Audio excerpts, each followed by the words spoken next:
If there's somebody who doesn't gatekeep connections, Yes. it's Mr. Musi Yes. Ramaile. That's it. Mr. Ramaile, you're amazing, bro. Yeah. Like, you're such a connector. It is shy pose. Yeah, pose it. Ngale I keep you straight. Like. Waras got himself into this whole entire thing. The Israeli intelligence are busy influencing our government. The Israeli intelligence are influencing the French. Nadine Tetwa dies in France. South African police are prevented from going to France.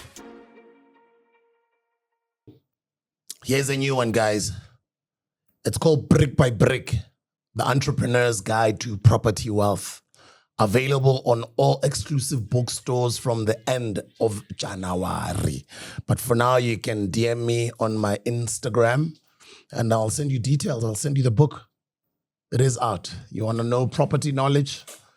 You want to grow your portfolio? You want to learn how to put together crowdfunding, stokvel?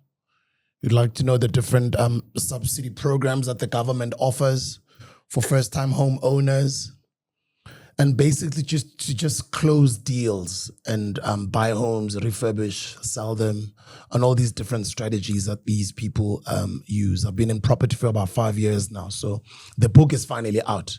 And I just wanted to give it to my brother Nota. This is your copy. No, thank you. Is there a section on Airbnbs? Yeah, there is. Airbnb hosting. Yeah, lovely. That's actually what I need. Yeah, lapa endlini. How long have you been building? Hey, construction. How's it been going? Finally, it's coming to the finishing stages now. So the 2 units upstairs are being completed now. The studio, the podcasting and recording studio is also being completed. So the idea with the podcasting and recording studio is that I want to have an Airbnb for podcasters and artists, right? It's close to Monte Cassino. The skyline, you can see the Leonardo peeking up behind the trees in Bryanston. Four Ways Mall is right up the road. North Gate is also close by. There's a whole lot of shopping centers in the area. So it was about options. And because of the conferencing that happens in the area, I thought renting it out, also having people inside your family home that are renting parts of it is not something I'm totally comfortable with. So, Airbnb seemed like a better option, but, it seems like it's very difficult to get the hosting right. I've seen a lot of people getting into Airbnb like for 6 months, 7 months, and then a couple months down the line, they're done. But I think now, not so much the accommodation, but the potential tours that we can do. I did some tourism, some tours. I did a tour with a homie of mine, a DJ Aya from Miami, Aya 4. I remember Aya. Yeah. So, he owns an event called Stamped, and he's been promoting African music, especially in Florida, in a lot of the clubs between Orlando and Miami. For many years now, and he decided that he was going to come to South Africa to enjoy his vacation in Cape Town. But I made him make me one promise. I said, the day you come to South Africa, the first place you start is Johannesburg. You don't start in Cape Town. You start in Johannesburg and you come to the real South Africa. So he was able to do that. So I took him to a lot of places. I took him, where did I take him? I took him to Soweto. Yeah. And I took him around Soweto. So we started at the Soweto Towers, right? But we didn't go for the bungee jumping or just to see the towers because I didn't have much time with him. And then we went to the back of the actual power station. So we went to the power station town that used to be there with all the workers of the power station back in the day when that was an active power station. And then we saw the backdrop of that. I took him to Klipspruit, Kliptown Square. Was it Walter Sisulu Square now? He got to see that, the whole entire thing. I took him to the shops around there, but we didn't buy any food there. Why not? Because obviously I'm a local. Come on, support local No, businesses, I'm a man. local. Yeah. I'm a local, and I know that that's not the place where locals buy. My cousin lives right there, in Klipspruit, and we don't buy food there. We buy food at this other place, Edube. actually. In Mansfield, like there's a place where we buy So meat. still. Oh yeah. Oh yes. Oh yeah, yes, Linda. Yeah, Okay. oh, come on, man. Fella, we don't know. Like guys from Tembisa, we don't expect all of them to know Soweto in and out. Aliki ka singalcabe Okay, I know. Danko. I should sing fana now again. Aliki ka singalcabe. I know. You know, I was bragging to someone yesterday. I was saying, asiko iskela. Yeah. I've been to all high schools in Ekurhuleni. Wow. I've visited over 1,000 schools in my life. Wow. I've spoken to almost 1 million students over the course of 20 years of my life. Yo. So Yeah. When people ask me, why are you so relevant for so long? Yeah. I like giving that answer, and I say, Ay, I've been speaking to these kids when they were still kids. Yeah. They are now lawyers and accountants. You understand? I'll forever be relevant to them. I know. That's true. So I took him there to also see it, and then obviously past my grandmother's house because it's my grandmother's house. It's my grandmother's house. You know what I mean? So I took him to my grandmother's house, and double story like over. So from my cousin's bedroom, you can see the whole of White City. Chabavu. I took him to the Arthur Ashe tennis courts as well. I took him to Regina Mundi, the church.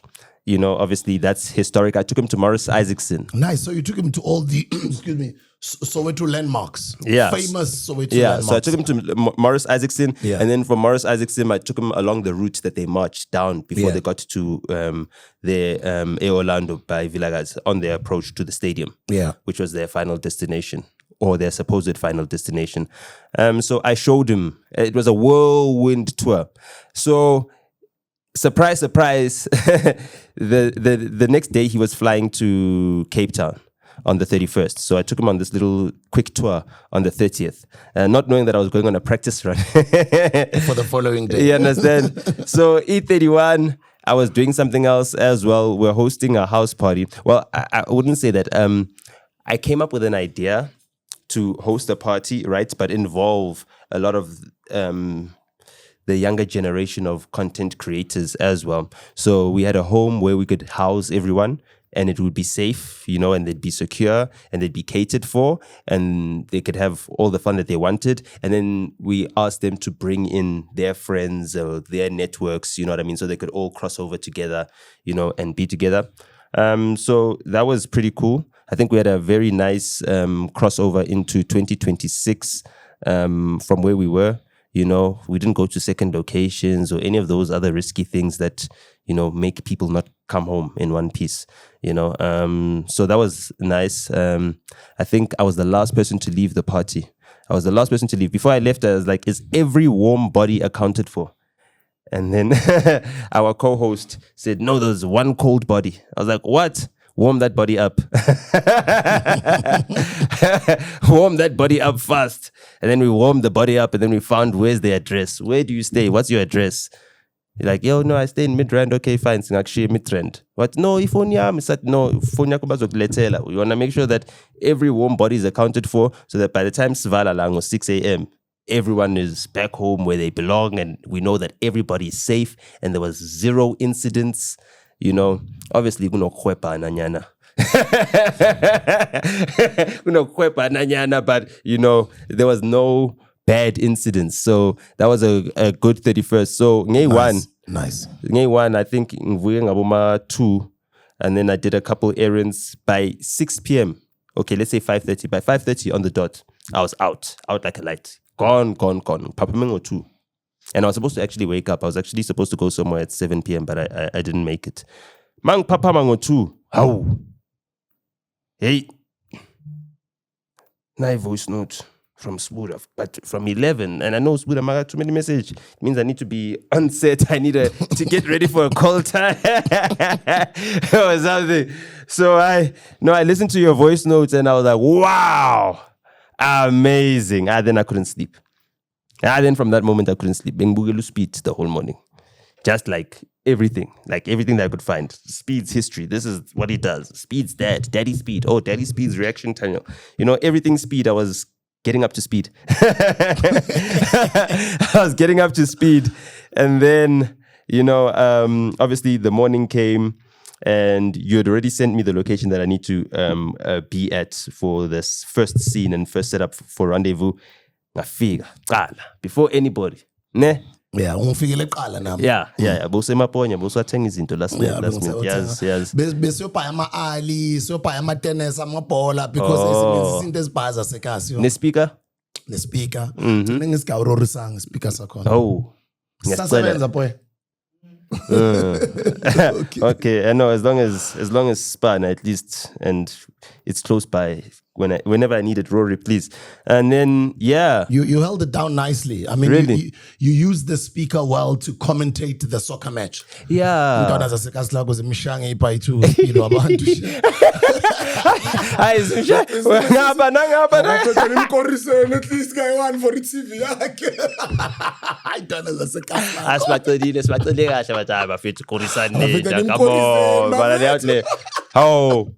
Lo muntu ushawa i-jet lag bafethu mkorisele. Eish. But even if by a korisa, you still need to aim and hit it. Yeah, 4 shots on goal. You know what I mean? So that was good. And then ngamkhombisa idiketo ukuthi dlalwa kanjani, you know what I mean?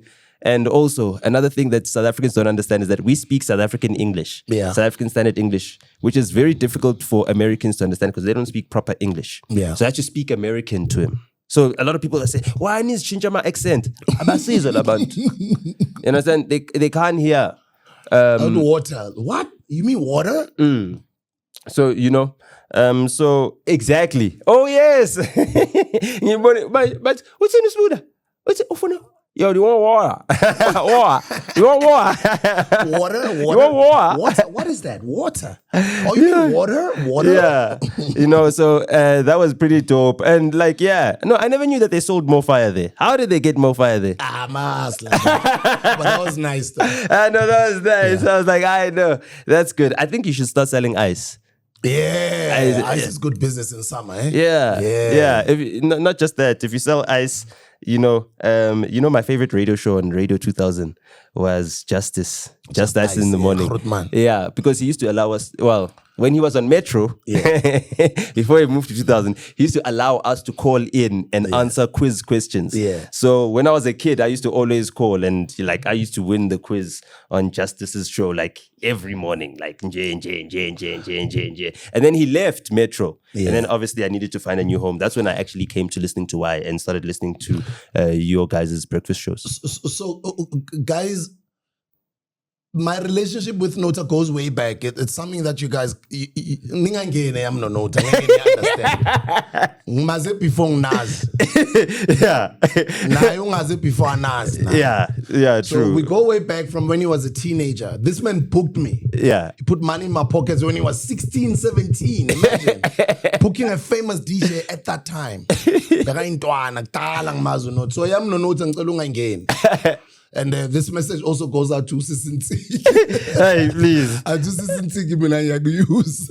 Yo, please. Sisinti ngicela mina no to see again. I'm going to understand it. Please. Asizingene zenu zakamazwayi. Asizingene. Sekuncane ngicela yami no to yeka. I'm going to understand. Please. Well done, bro. We did a great job, man. Yeah. And I mean, you need to remember, people don't understand that Speed is a streamer. He doesn't sit down. So when they're making fun of us running around, they need to understand his audience gets bored when he does one thing for too long. How old is his audience? Exactly. No, I started up. How old is his audience? His audience starts from anything from 12, 15, all the way to 20s.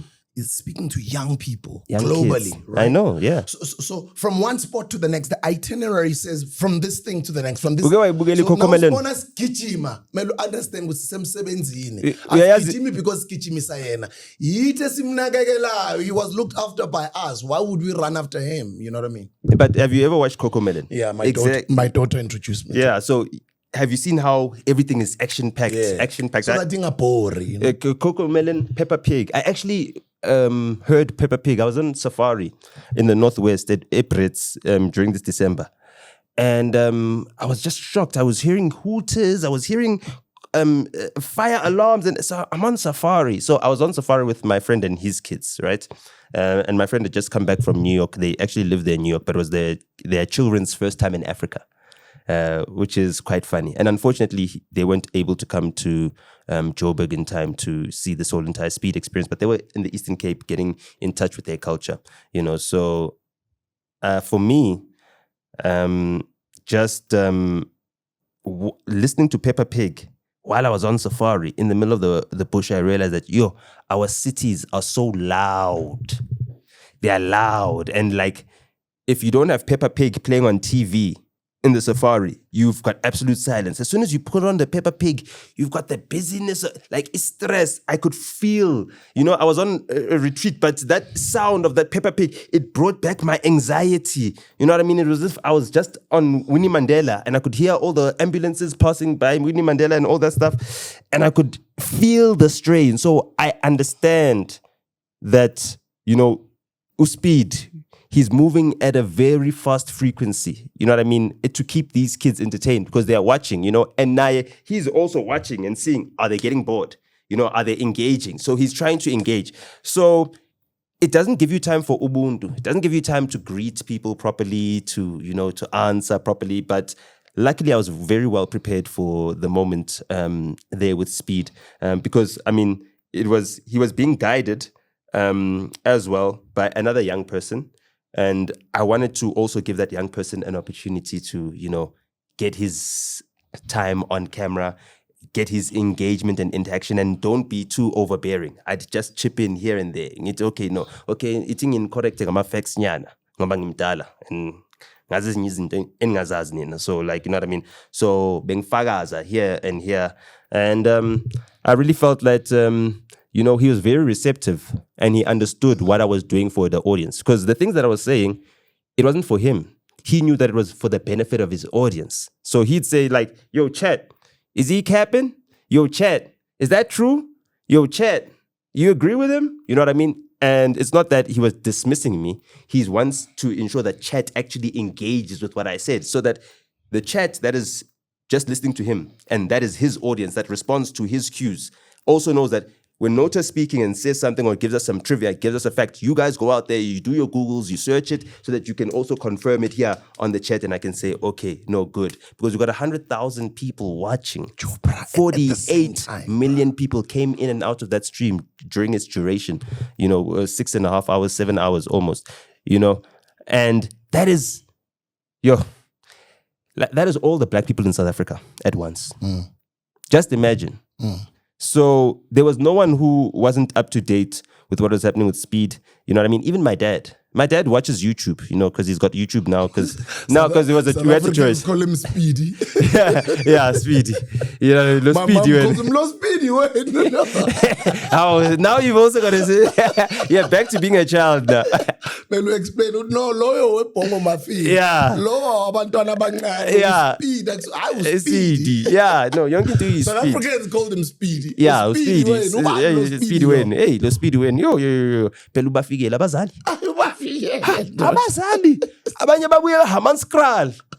Begging. Nota. Please. Just my kid, please. People call, what's your next spot? What's your next location? I want to bring my kids. Yes. Our parents were terrorized. But that was fun though. It was fun for me, but I could feel bad for the parents. I could see that the parents were like, our kids like, who is this guy? So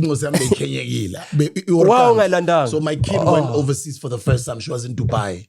She was pissed off that, at a time at which I'm leaving the country, you bring this guy. She was mad at me. It's your fault. Oh, Dad, why did you? You wanted to go to Dubai and you can't. No, that's so terrible. But let me tell you, yeah, there's a lot to learn from how these guys do their thing. I learned so much. Guys, I'm a YouTuber, right? And when I'm a student of life, I don't choose good. I only want to learn from older people. I learn from everyone, right? So as somebody who broadcasts, who podcasts, and who's also on radio, it was a beautiful experience for me to see a 20-year-old do what he does. The whole day, that guy doesn't get tired. He doesn't get tired. but how they move, how he interacts with his audience, how he does his thing, his stream. Oh man, I learned so much. You see, I needed that on the first day of the year to inspire myself, especially with the type of work that we do, you know. So I learned quite a lot. I mean, I'm sure now there's a couple of things that you learned. No, but tell us about like the convo with your daughter, please. We need to understand. We need to relate. Like, For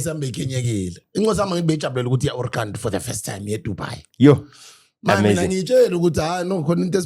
So let alone orkan ngaye kazi. Ngiyamiyeka vaye, yabo. Yabona. Uzoyeka ukuvaya. Uzoyeka ukuvaya ngoba kuyafika emzansi. That's why sila waya. Sindawo thina. Now I'm at the hotel, I'm watching this stream. I can't even go to activities. You should have just told me I shouldn't have come to Dubai. Now, daughter. You wanted to go to Dubai most times. Yeah. Come on. No. But no, it was really dope, man. Thank you guys for showing him love. And I think as a Makhrut man, another thing from a bigger picture, we were able to change the narrative about our country. We took advantage of that as well, you know. And I also heard some people saying, why didn't you guys take him to Santin? He was sleeping in Santin. And that's what you guys do all the time. But every time when you've got visitors from overseas in Baise Santin Bonk, I think some people were just pissed off with Tina Simisekas and we gave him a great experience. We made him feel the culture. no, but he felt Santin because that's where he was sleeping. He felt Santin because he was in Cape Town. You know what I mean? You know what I mean? We So have like, to do something different. like, come on. And Ugumlete Kasi, why is it a bad thing? You know what I mean, bruh? Why is it a You bad know thing? what I mean, bruh? Because my grandmother stays at Kasi. You know what I mean, bruh? So now I'm ashamed of where my grandmother lives. You know what I mean? May her soul And rest in now- peace, but that's where she lived. Must we hide some of our, you know what I mean? Like, he needs to see what there is that part of the world in Zanzibar. But then there's this side of the world as well. But it was brilliant. And I just wanted to commend you on camera and say to you, No, thank you. thank you for being a good servant. No, thank I you. mean, I'm a servant out here. I mean, I Same don't care here. what people say. I serve and I want to make sure this thing is a success. Same here. Like me and you talking like this, Yeah. there's people who are serving us. Yes. Off air. Yeah. It doesn't mean good labo bantu batom. Oh, they're lesser than It's us. all of our collective efforts to make sure that this succeeds. But they're serving us. They're giving us this, they're giving us that, they're holding the cameras. You must always know when to play your role, you know? So I loved the fact that you humbled yourself. You were not arrogant. I at all. didn't humble myself. And you just let yourself to be... I didn't humble myself at all. No, but you are humble, bro. I am humble. Bafetu. I'm a humble guy. I didn't have to bring myself to a new level. I didn't have to pretend. I didn't have to act. Like you saw me in my natural element. In my natural element, wherever I'm needed to help. Nanomabang tonza. I humbled myself. You thought that they pushed me. Now, people said, hey, why bang pushaga and you Nota? I saw didn't see that. abang pushaga. That No. is my bodyguard Angithi ngibonile bo busy nge-TikTok, bo live when. Yeah. So you didn't see. He didn't push me. I didn't see that. Ungidonsile. Wathi? Beguli Roy. That's what he was saying. Shout out to Leroy, by the way. You understand? The real click.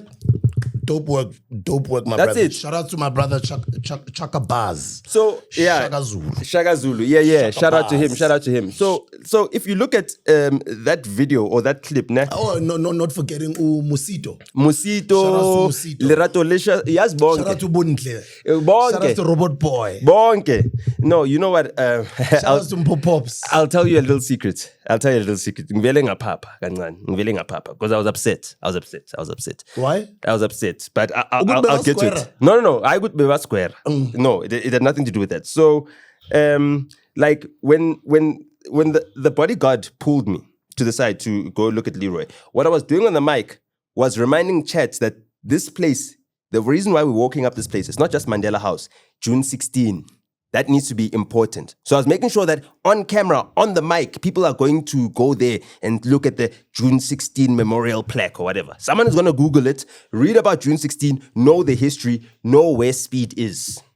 You understand what I'm saying? So they get the bigger, fuller picture. Because I know that my young guy is not going to be able to express those things to him. And that's not his job. His job is to be an age mate that is showing Speed around like in Tangayak. I told Speed, like in your Krutman Lako. Yeah, I mean, you're OG, you know what I mean? Like, real talk. Who yas with you? OG. Who speak to you as with you? OG, so you must respect and recognize. So, you know, when the, what you call? When they went to Sakumzi. I'm disappointed. And my disappointment is this, is that, guys, especially township businesses, let's stop doing family business if it's not going to be good for business. Let's hire professionals. You got 100,000 people watching. Nah, we got 100,000 people watching. There's no other, when SuperSport comes and they bring the Springboks to watch at Sakumzi or whatever, and all those stuff, I've been there, I've done those things. You don't have 100,000 people watching there. That's what you need to understand. You don't have 100,000 people watching on demand. You got maybe whatever the viewers that are watching on DSTV, but even then, they're not watching Sakumzi. They are watching when they cross over to Sakumzi quickly. They're not experiencing the food in Sakumzi. I briefed the guy. When the guy pulled me to the side, to the back, I ran to Leroy. Leroy says, no, forget that whole entire memorial wall thing, right? We're going straight to Sakumzi, we're going to eat. Go prepare his place where he's going to sit when he gets there. When you guys walked into Sakumzi, I was already there. I'd already sat down at the place. I already saw the owner. Okay, I'd already spoken to Leroy about it. So we're expecting you guys. We're waiting for you guys. I tell the guy, Chief, you are going to serve this guy. I know what you guys do is to buffet. No, it's a buffet, but you're going to serve the guy. When Speed also is here, I'm like, it's a buffet, but they're going to serve you. I say it again, they're going to serve you.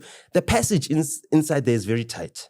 So I can't forestel and I'm just to oversee this. You work at Sakumzi. It's your restaurant. It's your family business. This is where your bread and butter is. You can't afford to drop the ball here. This guy doesn't know what food to eat. You're supposed to serve everything to him. You're supposed to serve a little bit of this, a little bit of this, a little bit of this, a little bit of this, a little bit of this. You know what I mean? So I was relating this story to my mother, Izolo, last night. I was so frustrated with the guy who owns Sakumzi, whatever. No, not the owner. Yeah. The guy, but I'm just saying, in that moment, it's a smaller nyana thing, but you need to understand there's certain moments where you need to be on your 100% A game, where you need to be, even if you're not humble, you need to humble yourself. You understand? Cracky joke. Cracky joke, mfana. There's 100,000 people watching, 50 million people watching. Forget your ego in that moment. One thing that you saw from Spoo, one thing that you saw from myself, one thing that you saw from Siv or Bruce or whoever else was part of it, Robot Boy himself. Robot Boy is a big deal. He travels the world himself. He can also do a little tour. He can do a tour of the United States if he wants to and show South Africans how people live in the United States and also be someone that's followed and watched, right? He humbled himself for that moment to say, I need to serve country first. I need to put my Bafana jersey on. I need to put my Protea badge on. I need to put my Springbok jersey on right now. We're on national duty. We don't care we don't care with bias shooter. We don't care if they call us security guards. We don't care about anything of the sort. We are putting our country first. And my mother was telling me that, the first time she went to obviously her husband is going to teach her these things. So yeah, she's like, no, your father took me on a buffet for the first time. He taught me that when you get to a buffet, first you walk around the entire buffet and you get to see what all the options are. And then you pick what you want after that. Speed didn't have that time. He didn't have time to walk through Sakumzi and say, okay, what's this? Oh, mkhodlo, okay, chicken. He didn't have time. He needed to be given everything. And he eats anything on camera. Anything on camera, he eats it. So that was an opportunity so that you give him a taste of everything and you explain, okay, we're going to pour mkhodu for you. Nasi spinach. This is this. This is this. This is this. This is this. Atati plate. Atati pants. Aje. At chat. What do you guys think of this? Oh, this is the mkhodu. Oh, this is the what? Oh, this is the, oh, nice. This is the beetroot. Ah, that's my favorite. You know what I mean? So, well, my favorite. So I felt like there were certain things that you need to be prepared. When I got the message at 2 a.m. You can even check when the message was read, that voice note that you listened to, at 2 a.m. anglalang. Why? Because I knew that I need to be prepared.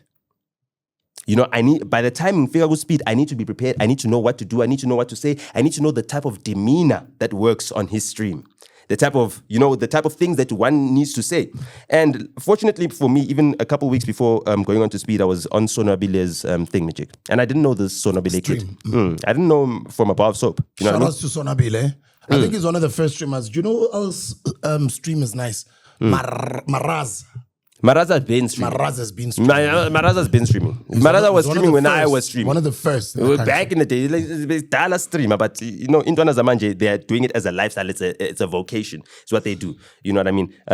They're not doing it like we did it back then, like it's just something that we're trying out. They're doing it like it's a profession. So Sonabile, when I went onto his stream, I wasn't even checking the chat.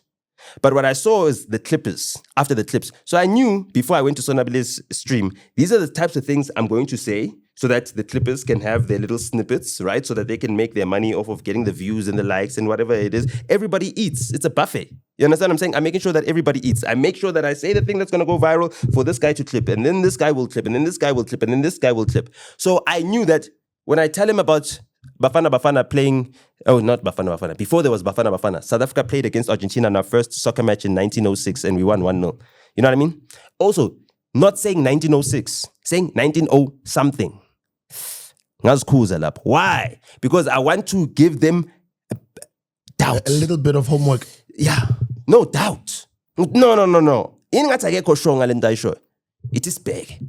You understand? If I give them the full facts, they just take it, accept it as fact. You understand? I'm saying, those who accept it as fact. And then those who doubt it and want to search it, and those who dismiss it, they'll just dismiss it and move on. You know, they'll dismiss it and nothing. But I gave them enough doubt there for them to have to color in the missing blocks, and then that's why the fact stood. So those are the things that we're trying to do in those little snippets. We did not get those snippets from the businesses that benefited. Because, Tina, we weren't selling our businesses. It's not like there's no business that I brought. You know what I mean? Okay, I was wearing my gents top to toe. Shout out to Didi. I was wearing Hamonati Didi, Fela. I need my top, bro. You promised me some new merch. Please. Yeah. Please, bro. Didi, come on, my gents. Come on.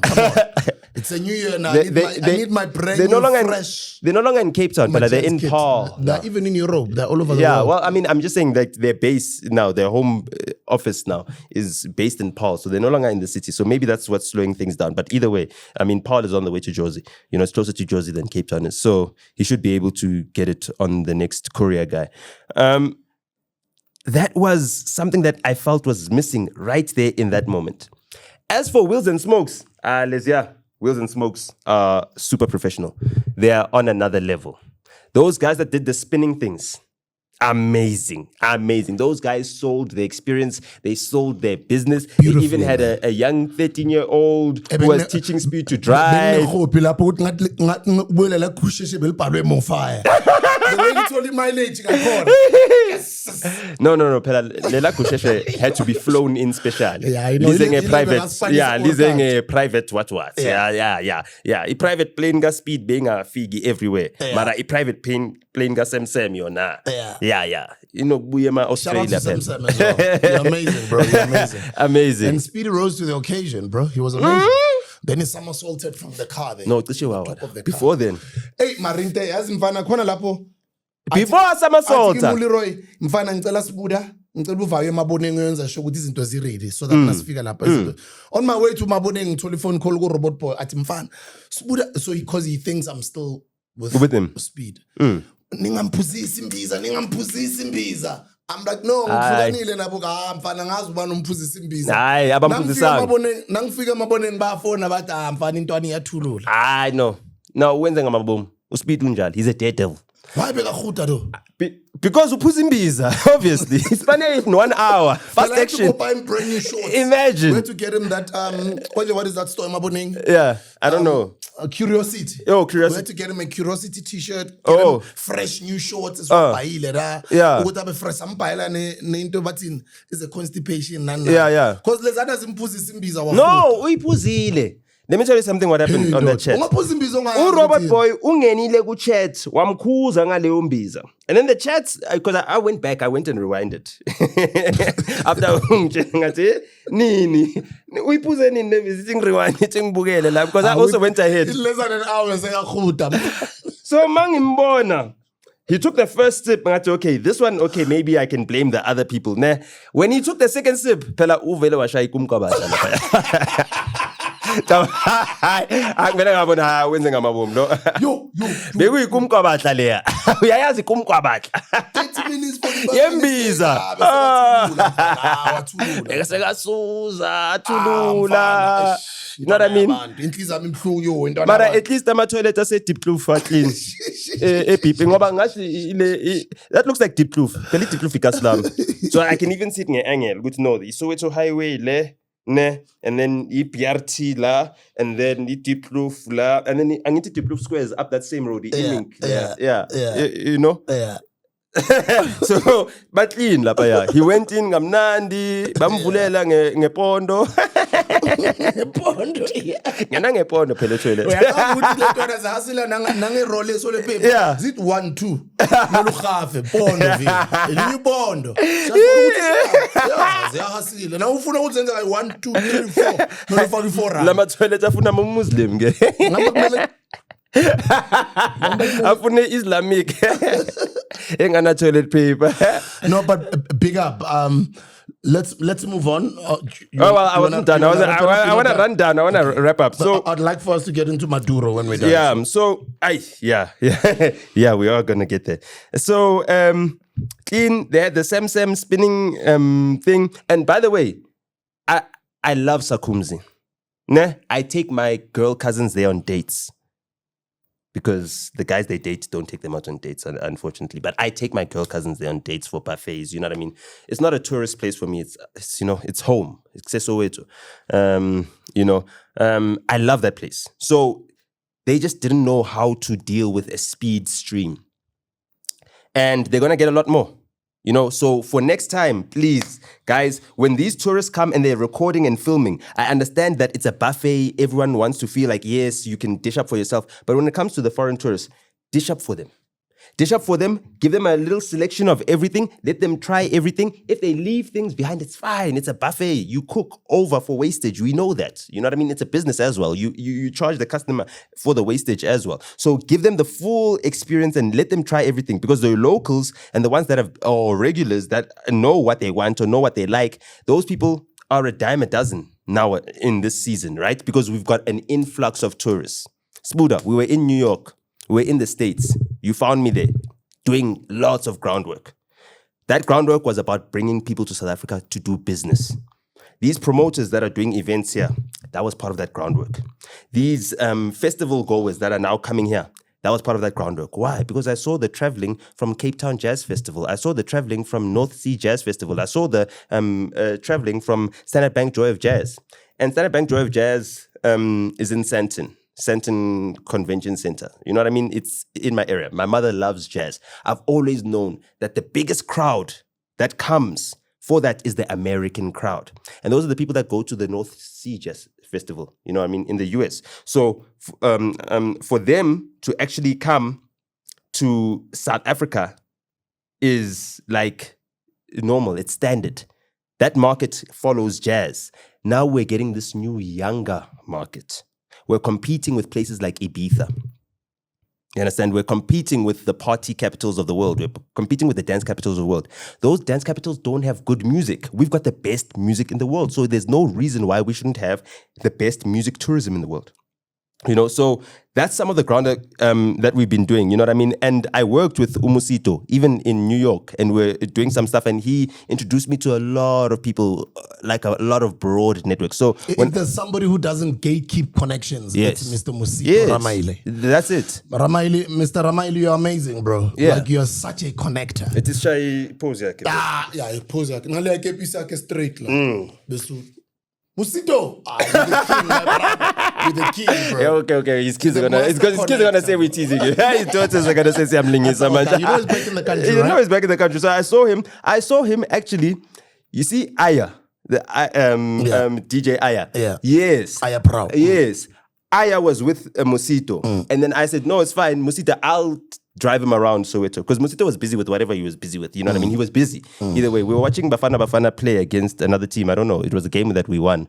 I was there with Unye. No, not... Andy.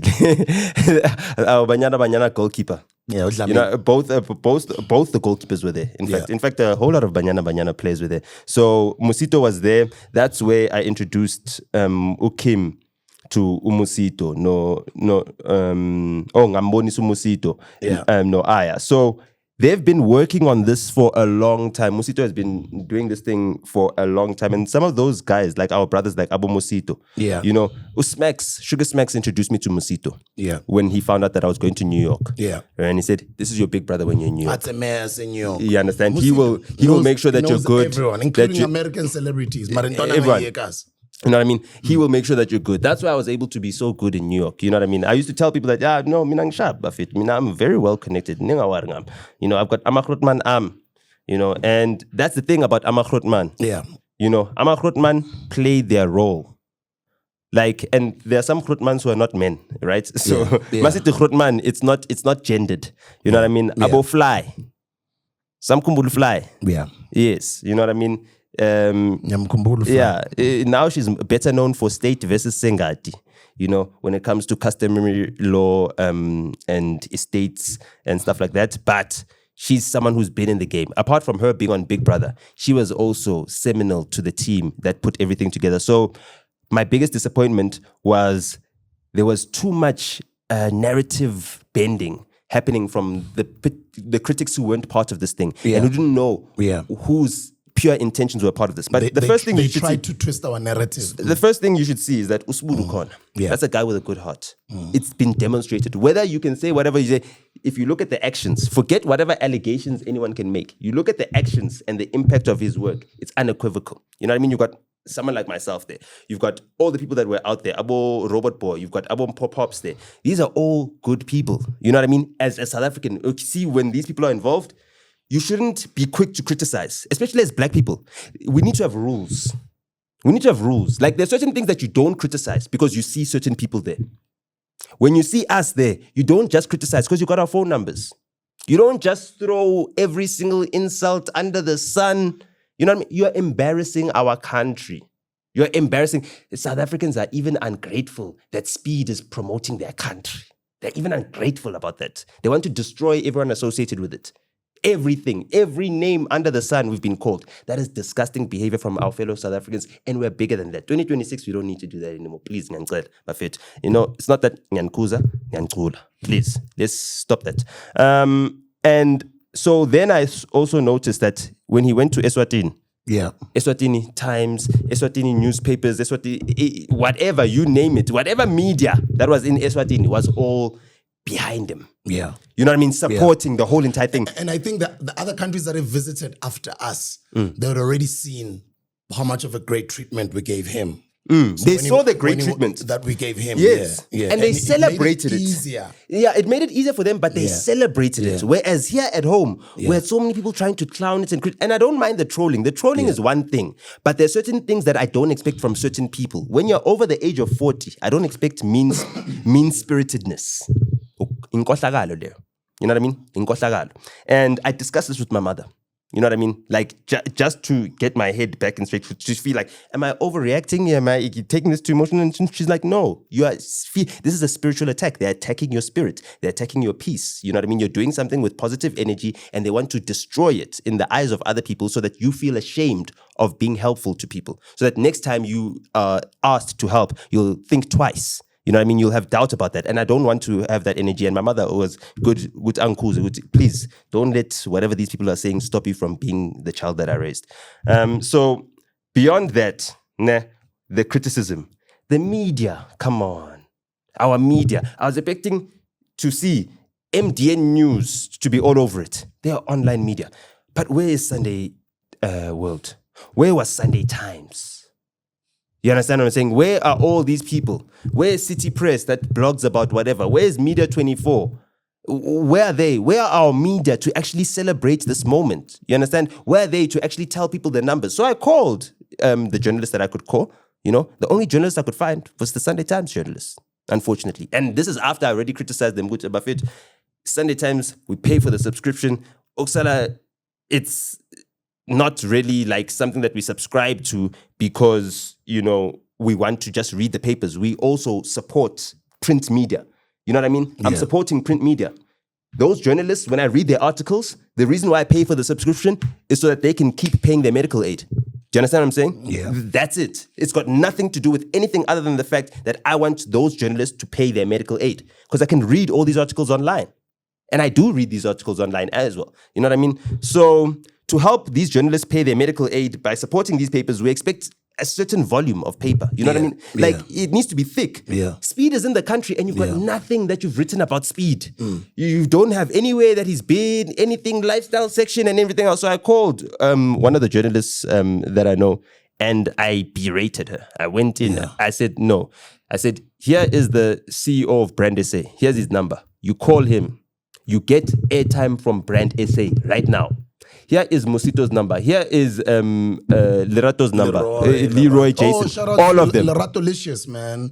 That's right. Lerato did a Fly. great That's job fly. That's as well. fly. That's Yeah, fly. she That's did a fly. great job, Yeah, man. Yeah. that's fly. So, so for those that don't know, her name was Fly on Big Brother when she was Big Brother. Yeah. You know what I mean? Lerato Singat, or AKA Leratolicious Online. You know what I mean? That's her handle.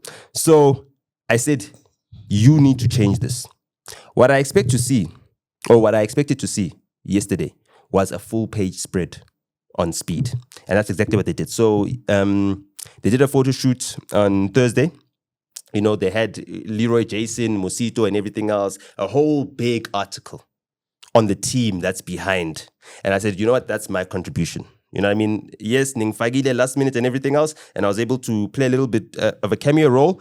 Let me thank you for allowing me to participate in this moment by ensuring that your work gets covered properly. Yeah. And fortunately, that journalist has done, you know, the good service. They gave them an entire photo shoot. You know what I mean? Just for this article of the team that put Speed's South African stream together.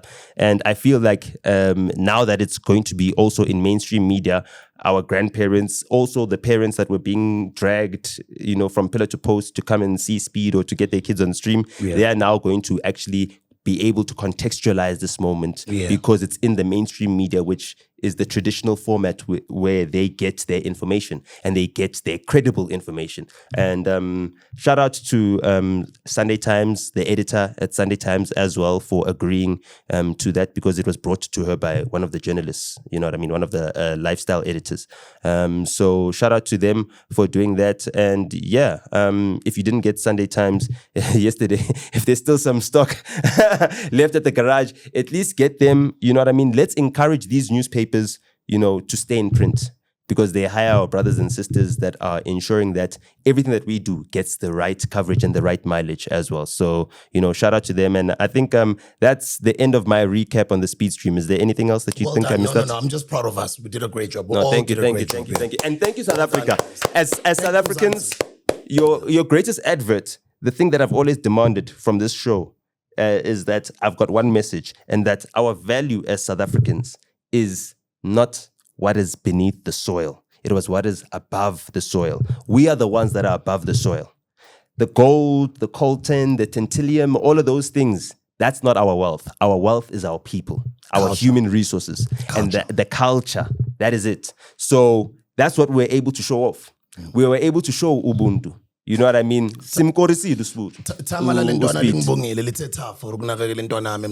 Oh, you know, yeah. Daddy Speed. Yeah, Danke. Enjoyed it. Danke. You guys Well, did I a great subscribe job. to his page as well. Yeah. You know, Daddy Speed is but Africa or because like I just started watching him now. Every episode he's crying. I'm like, I know, man. I time now. But no. Labantu laba, they get fed wrong information about the continent. Ngara. Abafuni baboni continent for what it is. That's why khona manje people who've been blocking this for many decades bayakhingeka because of the internet. Because sebazibonela manje lama African American ukuthi ziyakhipha mstana ngara. Asekabuyile ilona. Uyazi ukuthi in the past month ukuthi kuzwakala abantu ababhaya kanjani. Sha bengiringa no Charlemagne last week. Ngithi Nota awusazwakali na ku podcast or share around ku radio show yami athi mfana hari ngivaye mara na uye Kapa. ngivaye Mandebe ngiye Cape. Ngiye ngaye Cape Town. Kuzwakale ubani Ghana was here, right? Yes, he's still here. Uganu se Jozu. Speed was here. Uganu se Jozu. How? Mariah the scientist, she was at Times Square, right? In Pretoria. Marushu Young Thug. There was also is it Young Thug? Oh, is Young Thug allowed to get out of the was country? here. Jeez, a lot of people were here. And all the shows were full. All of the shows were full. All the shows were full. All of the shows were full. So that it begs the question. DJ Maphorisa, where was your Scorpion Kings show? I need to upori uthi no Nota abo Nota bakhuluma ngokuthi no thina masenzi makube njalo and everything else. Bro, anything I say on this microphone when I speak about my brothers, it's in their best interests. I will never say anything to bring you down. If I'm criticizing, it's because I know that you've got greater potential than what you're showing. Let me say, I've never heard you say anything negative about Upori. Ever. Ever. Ever. You I always, defend him. you always I give him always his defend love. him. You even defend him. I defend him and I defend and I attack the people that attack him on his behalf. He doesn't need to speak on his own behalf. So the day that Upori gets on his live and then it's disgusting behavior. Shruti, there's something wrong upstairs. Shruti, there's people that are telling you bad messages. You know what I mean? And for me is that the level of betrayal that I've accepted. I've seen knives be plunged into my back and ignored it. Many, many times. I don't expect that from someone like Upori. So, Abopori, Scorpion Kings, they didn't have a gig. Americans came and took over Cape Town. Americans came. You've made piano the biggest genre. Now Americans are coming to gentrify it. They are making money. And when you're stuck at home in your big house, your hotel room, your lots of expenses, your lots of liabilities, and you're giving us lives and you're telling us things. You're telling us things, but you're not doing things. You're not making the moves. I'm sorry. We cannot have the same Soshanguve, Poriland gig that you were able to do before 2017. You were able to do that before 2017. It's 2025, 2026 now. Well, it was 2025 in December, but it's 2026 now. It's 10 years later. 10 years later, you've got the biggest genre to come from South Africa in terms of the global impact, and you own 0 festivals. 0. You have to be booked by, what's this lady? Piano people. You have to be booked by Miss Moneypenny. She has to come from the UK and book you guys. Imagine, this Milk and Cookies event is not a South African event. Our South African festival promoters, all gone. All gone. What we're seeing in Cape Town right now, what we're seeing on the things, these are foreigners that are coming into our market and buy Zenzela. There's no gatekeeping. Let me tell you something. You cannot just organize an event in London. Even this Scorpion Kings that's happening in May, that's organized by London people. It's London people that are organizing that gig, and they're booking Scorpion Kings, and they're branding it Scorpion Kings. When these guys come to South Africa, when Wale comes to South Africa, and you see him doing Spirit, it's because there's someone who is inside, who's making sure that it doesn't take an international brand to bring this person here. We're going to do it our way. We're going to make sure that Simise Lokshin. Shout outs to Lou. You understand? That's my boy. That's who we're with. Counter. You understand? Shout out to even Lindy. Lindy, the dancer. She's doing some dance sessions in Berlin. Again, she does that. She's exporting Amapiano dance. She owns that thing. That's her thing. People book by her. And she's a South African that's doing that overseas. Everything that's being done for Amapiano and South African music overseas is being done by other people. We cannot allow it to be the same thing back at home. In December, that our entire December calendar is run by foreigners. They're taking us to December. It's their December. It's December, yeah. We're Decembering with Americans. They're the ones who are, giving us the tempo. We cannot allow that. And for me, it comes with a certain level of arrogance to not understand when someone is giving you constructive criticism. When someone is telling you something that's building you, saying, Bafetu, I hear that this Magubenjalo, you want to stay close to the culture and everything else, but don't be the one that's doing it. Be the one that's hosting it. Make moves. Don't be on the field like everybody else. You don't need to be on the field. You need to be plugging other players. You understand?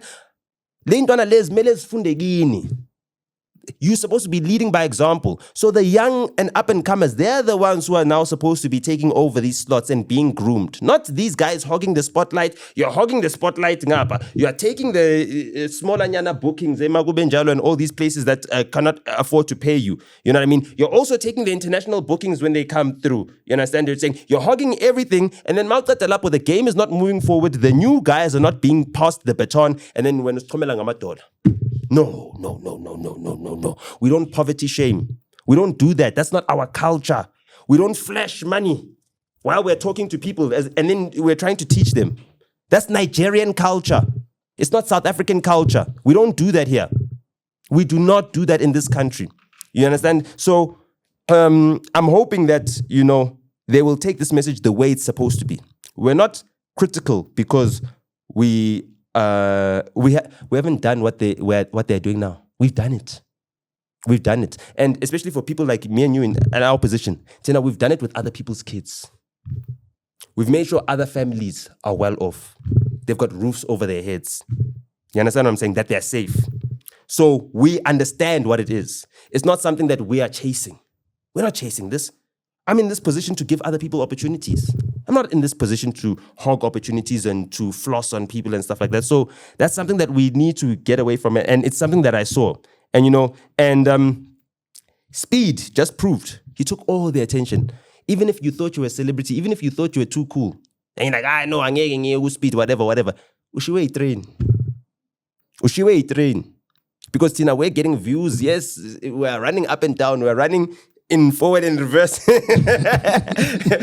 Nick's guys. You ever played Mukusha? When you do this, if I say Nick's guys, and then you have to do this every time you jump. You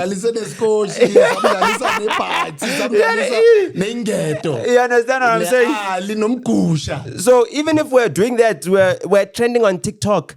At the end of the day, we're spreading a message forward. We're helping open doors for other people. You know what I mean? We're helping ourselves, putting ourselves in position of influence so that we can influence the decision that will favor more people. Because I don't think people understand the level of damage at which these guys caused last year to our reputation as a country.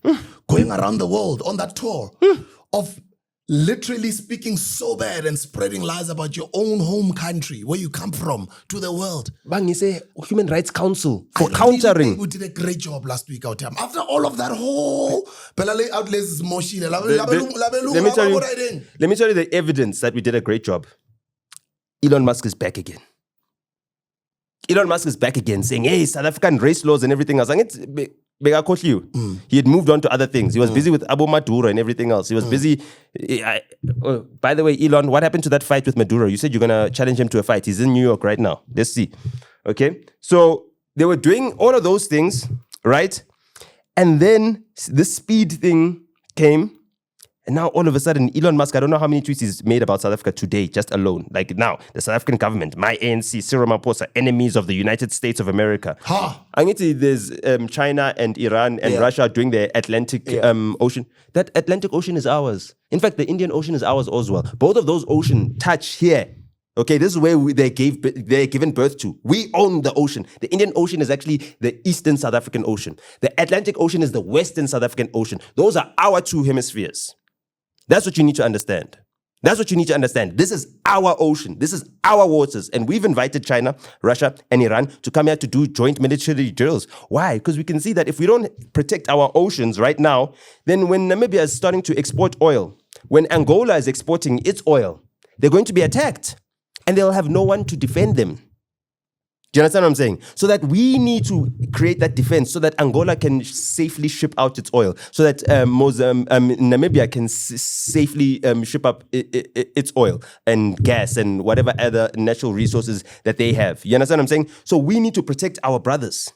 The same way we are protecting our brothers right now by ensuring that we hosted Speed, we ensure that his whole entire team is given the length and breadth of Africa. Because Speed landed in Angola first. And he tried to connect to the rest of Africa from Angola. It's impossible. Mzansi is the only place where you can connect to the rest of Africa. You understand? So these are the things that we're seeing right now. Ronaldo Khosi is there. The ANC has chosen on behalf of South Africa. This is a couple hours ago. So now they've come up with a smear campaign to counter Speed. Unfortunately, their smear campaign is going to last for 1 week. Speed is on tour for 28 days. You know what I mean? This is day 14 of his tour right now, as it stands. He's 2 weeks into it. He's still got another 2 weeks to go. You know, they're going to be done in a week. And by the time he's done with, that's 2 weeks. Surprise, surprise, he's going to be back in South Africa. He's going to be back in South Africa, trust me. By any means necessary, don't worry,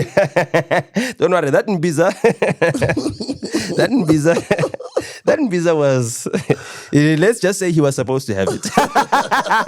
It was for him. Yeah, coach. He was going to stream the following day. I should go, yo, I don't know what they gave me in South Africa. I was shooting yesterday. I simclinile. The pussy business. Sivele samkhipha ukungola. Sakhipha ukungola wase-States yonke into, you know, azenayo from estates mfana samgayiswasho mfana sathi yeah, thank you, so clean manje. So ungahamba mfana na ipatgos. Na ikote omile. Yeah. Engeke ikudisturb. Yabona, that was that quarter that you guys gave him le ekugcineni le omile. It's like, yeah, no, you must know that le outlay beyiphuza imbiza ngoba seyidla ikote omile. It's just to constipate you kancane. Just to constipate you kancane, you know what I mean? Le quarter. So, you know, I'm just seeing their text right now and I'm like, Speed, you did such an amazing job, man. Venezuela Maduro.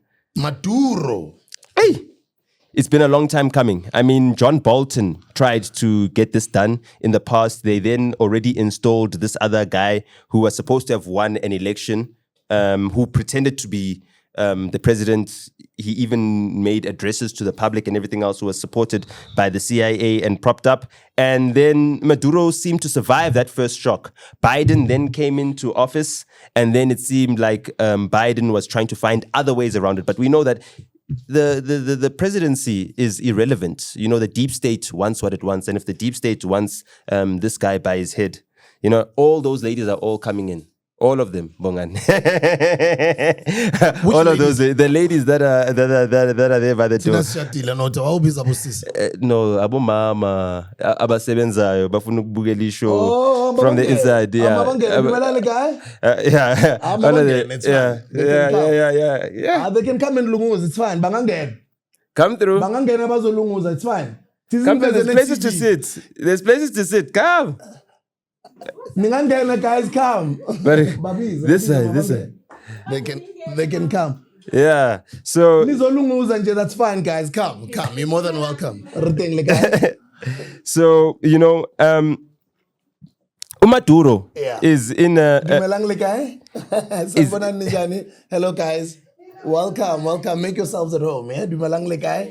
Hello, guys. How are you doing? Nice. You're more than welcome. Sure. Yeah. So Maduro is right now on trial in New York. Yeah. And his wife is also on trial with him. So they're both together. They're sitting there in the prison. Gonjo, you said we don't have this shot, nah? Yeah, they're pleading their innocence. I would have wanted us to just say hello to them, you know, to visit TV. Just say hello so we can hear you. Hello. Okay, just come behind Nota and say hello. Just come, guys. Sure. Come. Come. You guys love the guy. Come here, give me a hug. Give me a hug. Hello. There we go. Come, guys. Come say hi. You guys don't want to be on camera. Hello, how you doing, man? Nice meeting you. Happy 2026. Happy Yes, man. Happy 2026. They're shy. Don't worry. You're more than welcome, guys. You're welcome. So Maduro's oil, right? Let's look at Maduro's oil. Let's look at South Africa. How does this affect us? How are we involved? So what you would have been told, what we have learned in history books is that Sasol converted the coal and turned it into oil. That's a lie. Yes, they did that. But the fact that South Africa had its own petroleum, right, does not come from Sasol now converting coal into oil. What was happening is that there were countries that had sanctions against us. One of them being Russia. Russia sanctioned South Africa and wasn't selling oil to South Africa. Russia sanctioned South Africa. When was this? The apartheid government. Oh, is it? Oh, apartheid. Then. Oh, yeah, So yes, apartheid, South Africa. okay. Yes. Because I know Russia is our South ally. Africa. Yeah. Republic Fund South Africa. So Russia had sanctioned us. So what they did back then is that because Venezuela hadn't sanctioned us at that time. This is Cheers, prior. guys. Bye-bye. Cheers, cheerio. Take care. Sharp. Yes. Next week. On Monday. Next week, yes. Next week. Okay. Oh, Yeah. on TikTok, yes. Yeah. Okay, bye-bye. Cheers, guys. Bye-bye. Have a good weekend. So All right, those sanctions, ne? they were flouted by the fact that the apartheid government was able to claim that they were getting oil from Venezuela when they were actually getting it from Russia, because Russia, it was closer, the ships, and it was more secure, right? And this is prior to the US sanctioning South Africa in 1986. So a lot of that oil was coming from Russia via Glencore. Now, Glencore was started in the 70s. I think it was in 74, after the Iran oil crisis of 1973. And a lot of things happened in 1973, like morality laws happened, Roe v. Wade happened in 1973. You know, a lot of things changed in the society of America. And we're living in the after effect of 1973 right now. I mean, even the John Wagner, who was the chair of the Federal Reserve, he had raised the interest rates to the highest point ever. South Africa, I think, had a 24% interest rate in 1974. You know, a lot was going on in the world at that point in time. So this history has been long-standing, right? Russia and Venezuela supplying oil and being used to flout sanctions.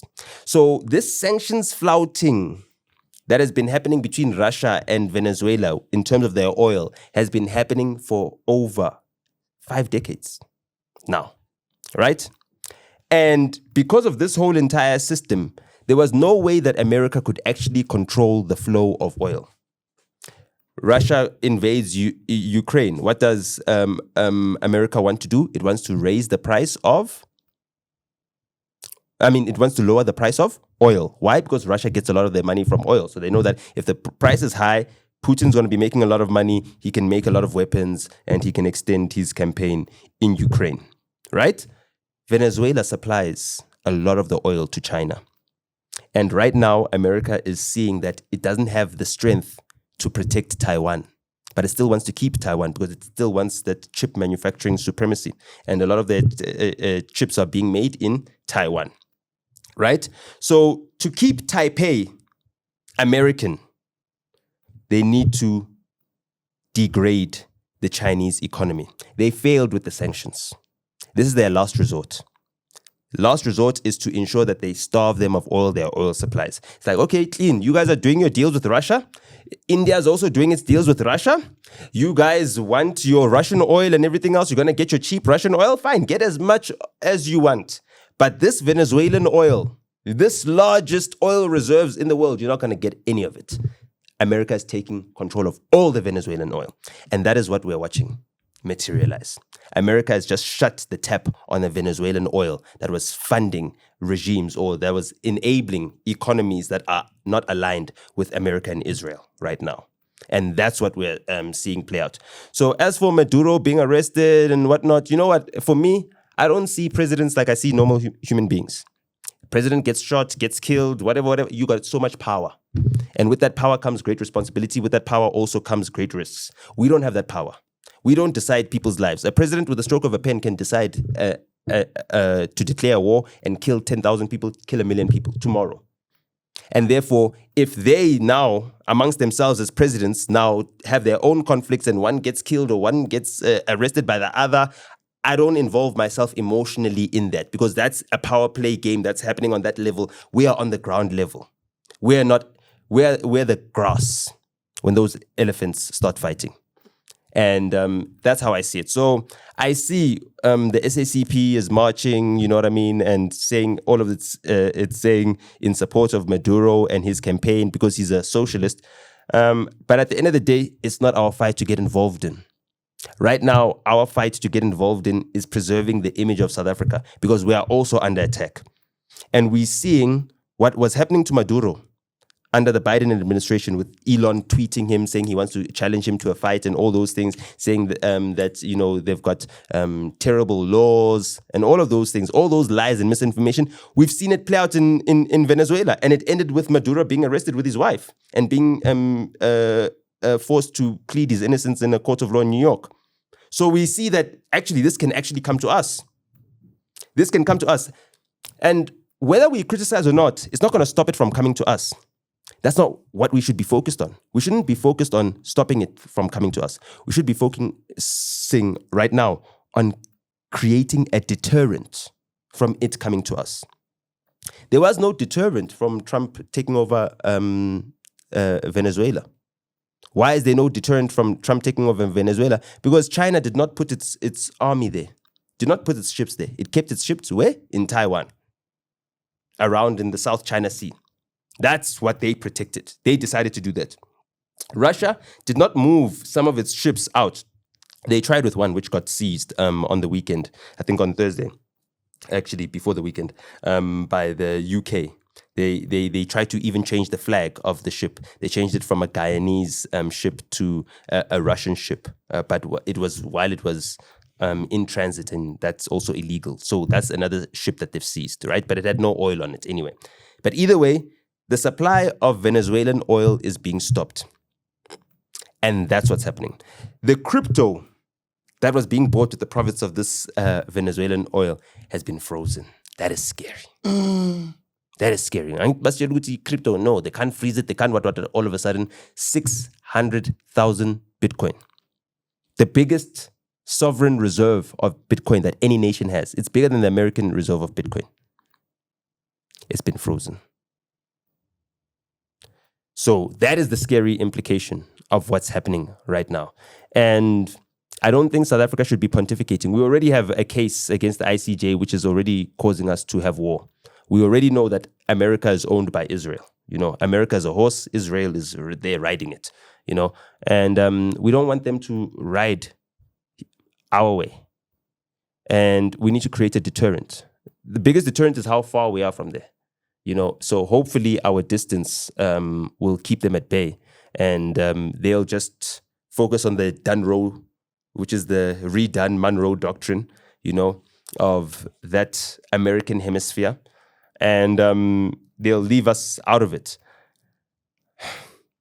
But I'm gravely concerned for our country. I'm gravely concerned about, you know, our geopolitical standing. And I'm gravely concerned about the quality of allies that we've got.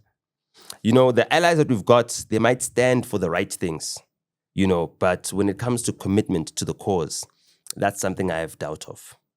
You know, Dr. Mbuyiseni in closing said something so interesting the one time. I don't remember which institution he was speaking to, but it looked like he was speaking to students. I'm not sure if it was vets. He said exactly Not the same. Rhodes.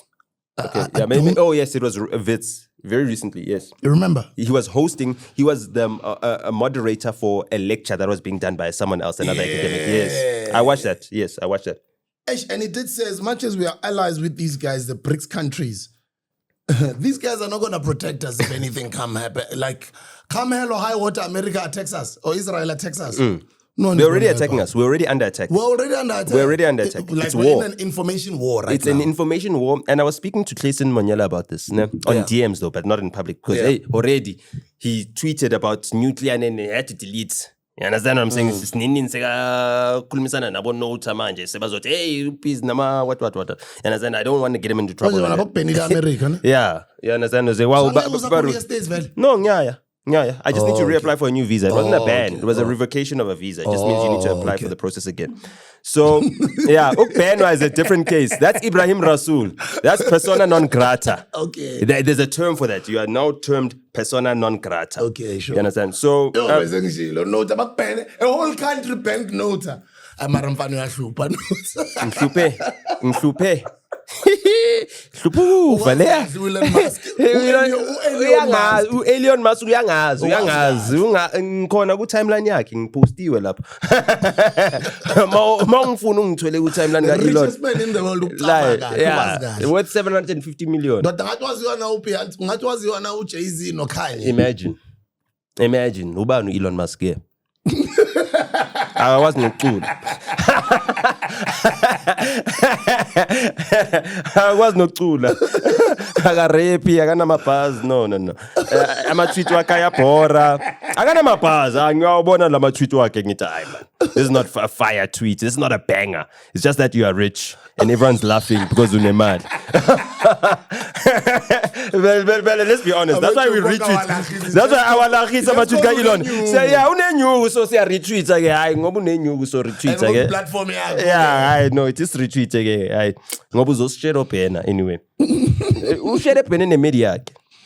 Hey baby mama yakhe, Ashley what ukipene blue tick yakhe. Kipene blue tick yakhe. You know what I mean? Because she was complaining about the ICE agent that shot a white woman, Renee. I saw that video. Now, before the video came out, Abo Elon was talking about a N-word lover. That's the attitude. Abo Kalni House. You understand? These white people, Abo Ruth first, that open up envelopes and then everything explodes, right? That's what happens to the N-word lovers. You understand? I would use the other word, but it's illegal in South Africa, and Human Rights Council is watching. So, Hey. I know. Elon. Elon. Elon Musk, yes. You know what I mean? So, so anyway, these guys right now have gone so far that they're not only killing Hispanic people, they're killing white people that like Hispanics. They're killing black people that like Hispanics. They killed a black guy last week. And I wasn't, I was like, hey, when they kill a black guy, that's normal police brutality. But, Black Lives Matter, it had its whole entire movement and then it got co-opted and now it's been discredited. So there's not going to be another Black Lives Matter movement for that. That guy is not going to become a George Floyd. But now they've killed a white woman, blonde, blue-eyed. Can you just imagine that? Blonde, blue-eyed woman killed by ICE agents. And the way they killed her, I don't want us to use the video or put it here because I don't want people that didn't voluntarily sign up to seeing that video to see it. The lady, right? The one cop is pulling her door to try and get her door open. To get her door open. He's standing on the side of the car. Now, when a car is moving, as a cop, you don't stand on the side of the car. You get into your own car and you chase that car down. You call for backup to block it up ahead. If it's getting away or it's endangering other people's lives. You're a human being, even though you're a cop. You understand? You don't have a car-proof vest. You've got a bulletproof vest. It's to stop a small little projectile from piercing you. It's Kevlar. It's not supposed to stop an impact of an SUV, right? So this guy tries to pull the door and he fails. Then another cop, right, standing on the side, this lady is turning.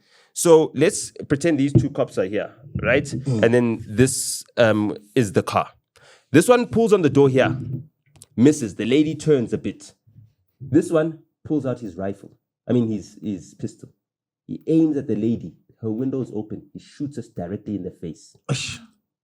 Can't accelerate to Mtanabantu. Why chaisale? Why bege bonden or bege palin? There's a doctor, a physician on the side saying, let me check her pulse. Maybe we can administer CPR. Maybe we can still save her life. Those ICE agents secured the perimeter around her. So even if there was a chance she could survive, they allowed her to die first. A white woman. A white woman. So now I'm thinking to myself, if these dogs, listen, Jalis, they can do this to a white woman. We stand no chance. If they can kill a white woman in cold blood just for defending Hispanics, just for defending blacks, just for defending immigrants, who are we? So even when we tread on this whole, hey, let's support Venezuela, we're already in enough trouble as South Africans already. We're already doing enough for the world. And it's very few countries that are coming and backing us up in this case. No one has said, hey, le 60 meter any spender the case it is son khafela yon. They're saying we are supporting, we're in solidarity with you, but how are you in solidarity? Europe cannot defend itself. So even if Ursula von der Leyen comes here, she gives us whatever billions, she says, oh, no, Trump has taken 4.7 billion. Okay, it's fine. We'll give you 5 billion euros more for this climate, whatever, just economic transition. They're not going to defend us. They're not going to send guns. They're not going to send weapons. The only time they send weapons is when France sends weapons to kill our leaders. When they kill Gaddafi, when there's a no-fly zone over southern Niger and northern Nigeria, when America is now allowed to come in and bomb, when Morocco allows their airspace to be opened because they know that the rest of the way is a throughway, Egypt it's a throughway, Saudi Arabia it's a throughway, and then the planes come in and they fly over Morocco. They fly over Libya, Tunisia. They fly over Egypt. And then they bomb Iran. They bomb Iran's nuclear facilities and they get away. African countries, the North African countries are the ones that are giving them permission to do that. So when the Armada starts coming, do you think Egypt is going to stop Israeli ships from crossing the Suez Canal to come and attack us on our eastern ports? Not a chance. Not a chance. They're not going to do that. So right now, we need as much defense as possible. We need to ensure that because Russia is supplying India with oil, India is not going to allow them to attack us. We need to hope and pray. We need to hope and pray because our biggest companies, Abu Naspers, Becker, and everything else are in bed with China. Becker is rich because of China right now. He was rich before, but now he's immensely rich. 30% of the value of his company comes from China. You understand what I'm saying? Tencent. Yeah, from Tencent. From the ByteDance. They own Tencent. They own a whole lot of company. I don't know if ByteDance is part of the Tencent makeup, but they own a whole lot of. Tencent is a behemoth, right? They're not going to defend us unless there's an economic incentive to defend us. But from a military perspective, we're on our own. And our defenses are shot. And our generals have been crying and crying and crying. And therefore, it leads me to believe that there's only one reason why Trump is attacking us. He's being called to attack us by our own very president. Why is that so? Because our president is in control, according to his son, right? According to his son, I watched his son being interviewed. He's in control of McDonald's. McDonald's is an American company. Coca-Cola's bottling.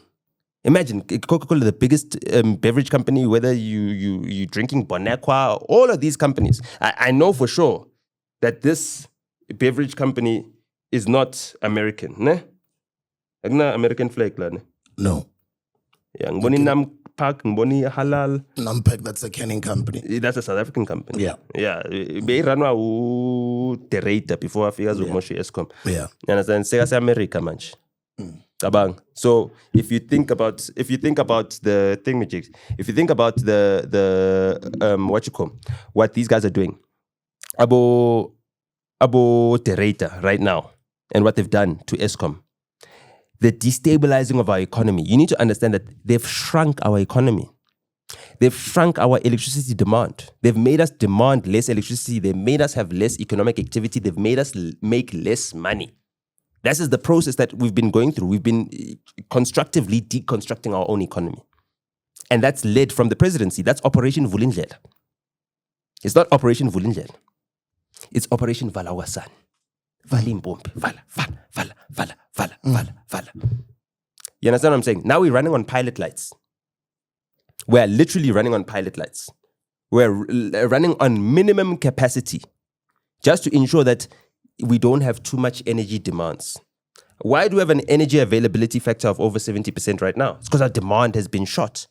It's not because our production has increased. It's not because we've finished more power plants. Thank you for this, because before I finish, before I lose it. And this is, I like books this size. That's Buddha. Please, more books this size, yes? Because these ones you can read within a night, in a weekend. Yeah. You know what I mean? Yeah, exactly. And the nicest thing about books like this is that, it's not just about reading it from start to finish. Yes, you want to read it from start to finish, but you want to read it from the index. You understand? So that you can get specific knowledge on what you are actually looking for. You know what I mean? Yeah. So if you want to look about, digital land, okay, now you understand, you're seeing, okay, this is where I can find this information about these certain sections. So yeah, no, it's an easy breeze through book. So I'll get through this. Don't back to our subject. No, back to our subject. Back to our subject. We're under attack from America. We're under attack from Israel. The misinformation campaigns are getting more and more intense, and guess who's fallen victim to it again? He was flying the Israeli flag at a PA rally the other day.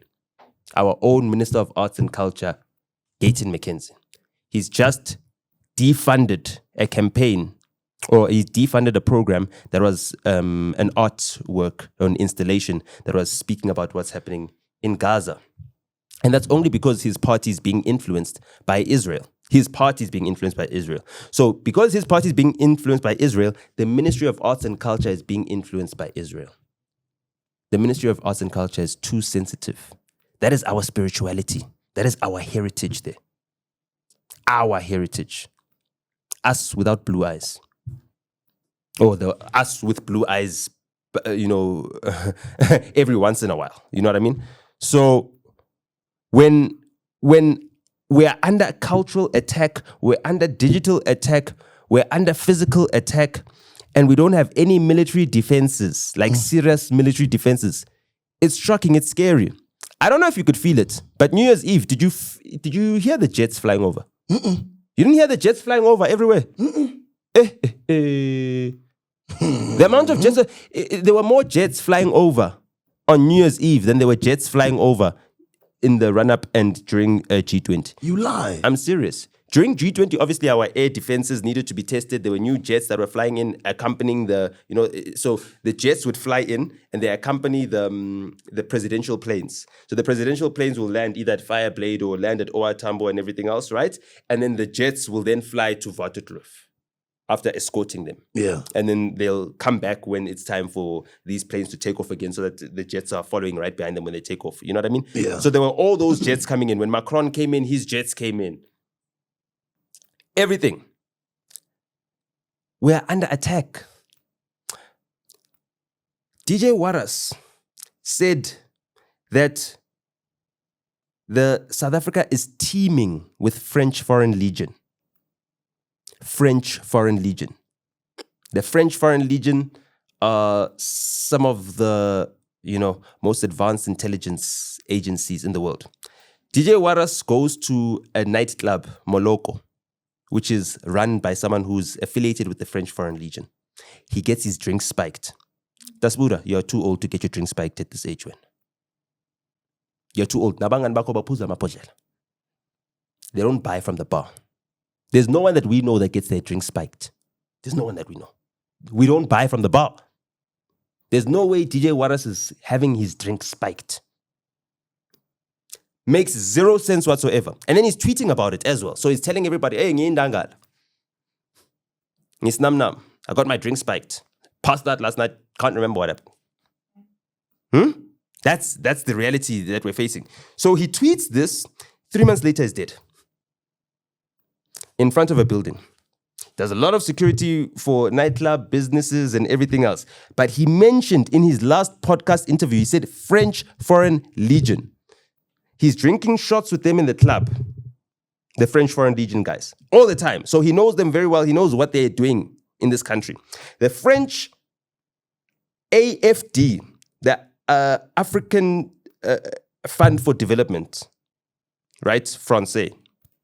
I think it's Africa Francais Development Fund or something. AFD gives the city of Johannesburg 2.4 billion for infrastructure, for electricity and everything else, for water infrastructure and everything else.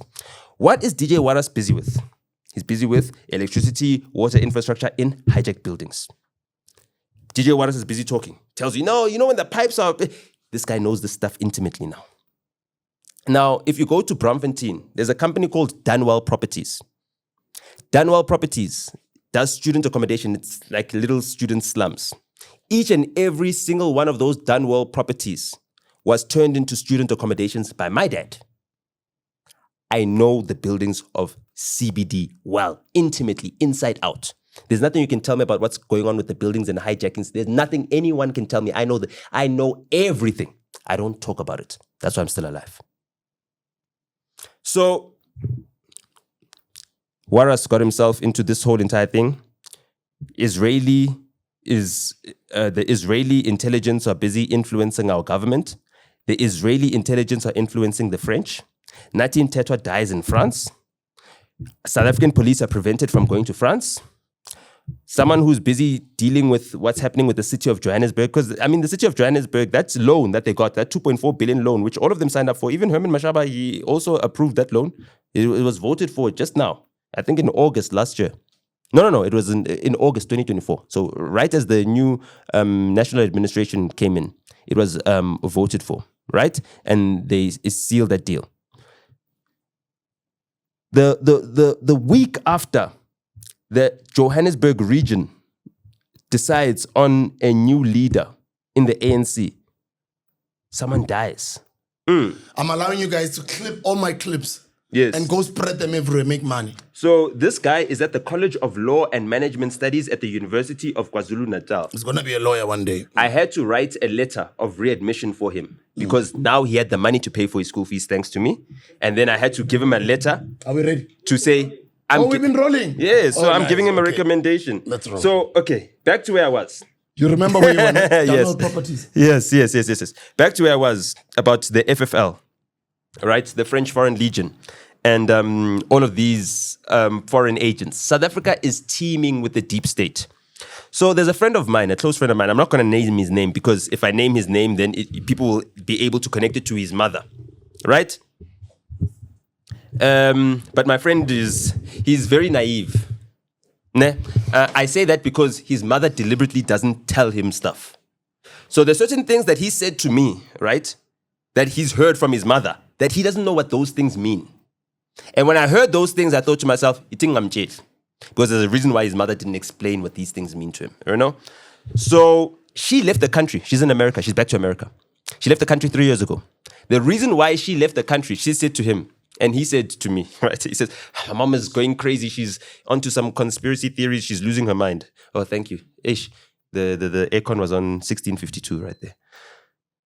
So it was on 1652. The aircon, I could already feel it. I was like, so the reason...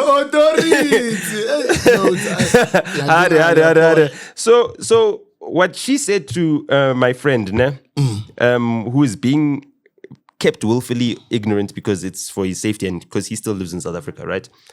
She said, I'm leaving the country because of the deep state. What parent says that to their child?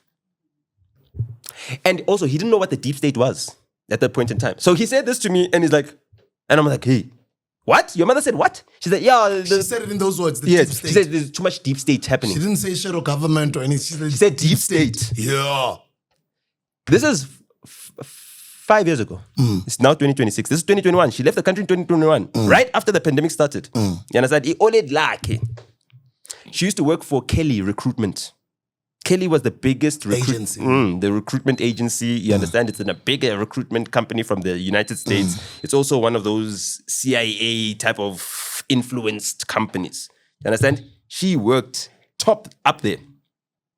She was one of the top people up there. She said, no, too much deep state stuff happening in South Africa. Kelly, obviously, recruitment management has now gone under. They sold it for parts, to different companies and everything else. So they don't really care about it anyway. But when she said that, it scared me. So I went to the States and then my friend also followed. Well, he's also an American, funnily enough, and he just got his green card. The day he got his green card was the day my visa got revoked. Sorry. Pardon me. So the amount of deep state action happening here is on concerning levels. When I went to the 2022 ANC conference, there was Russian spies everywhere.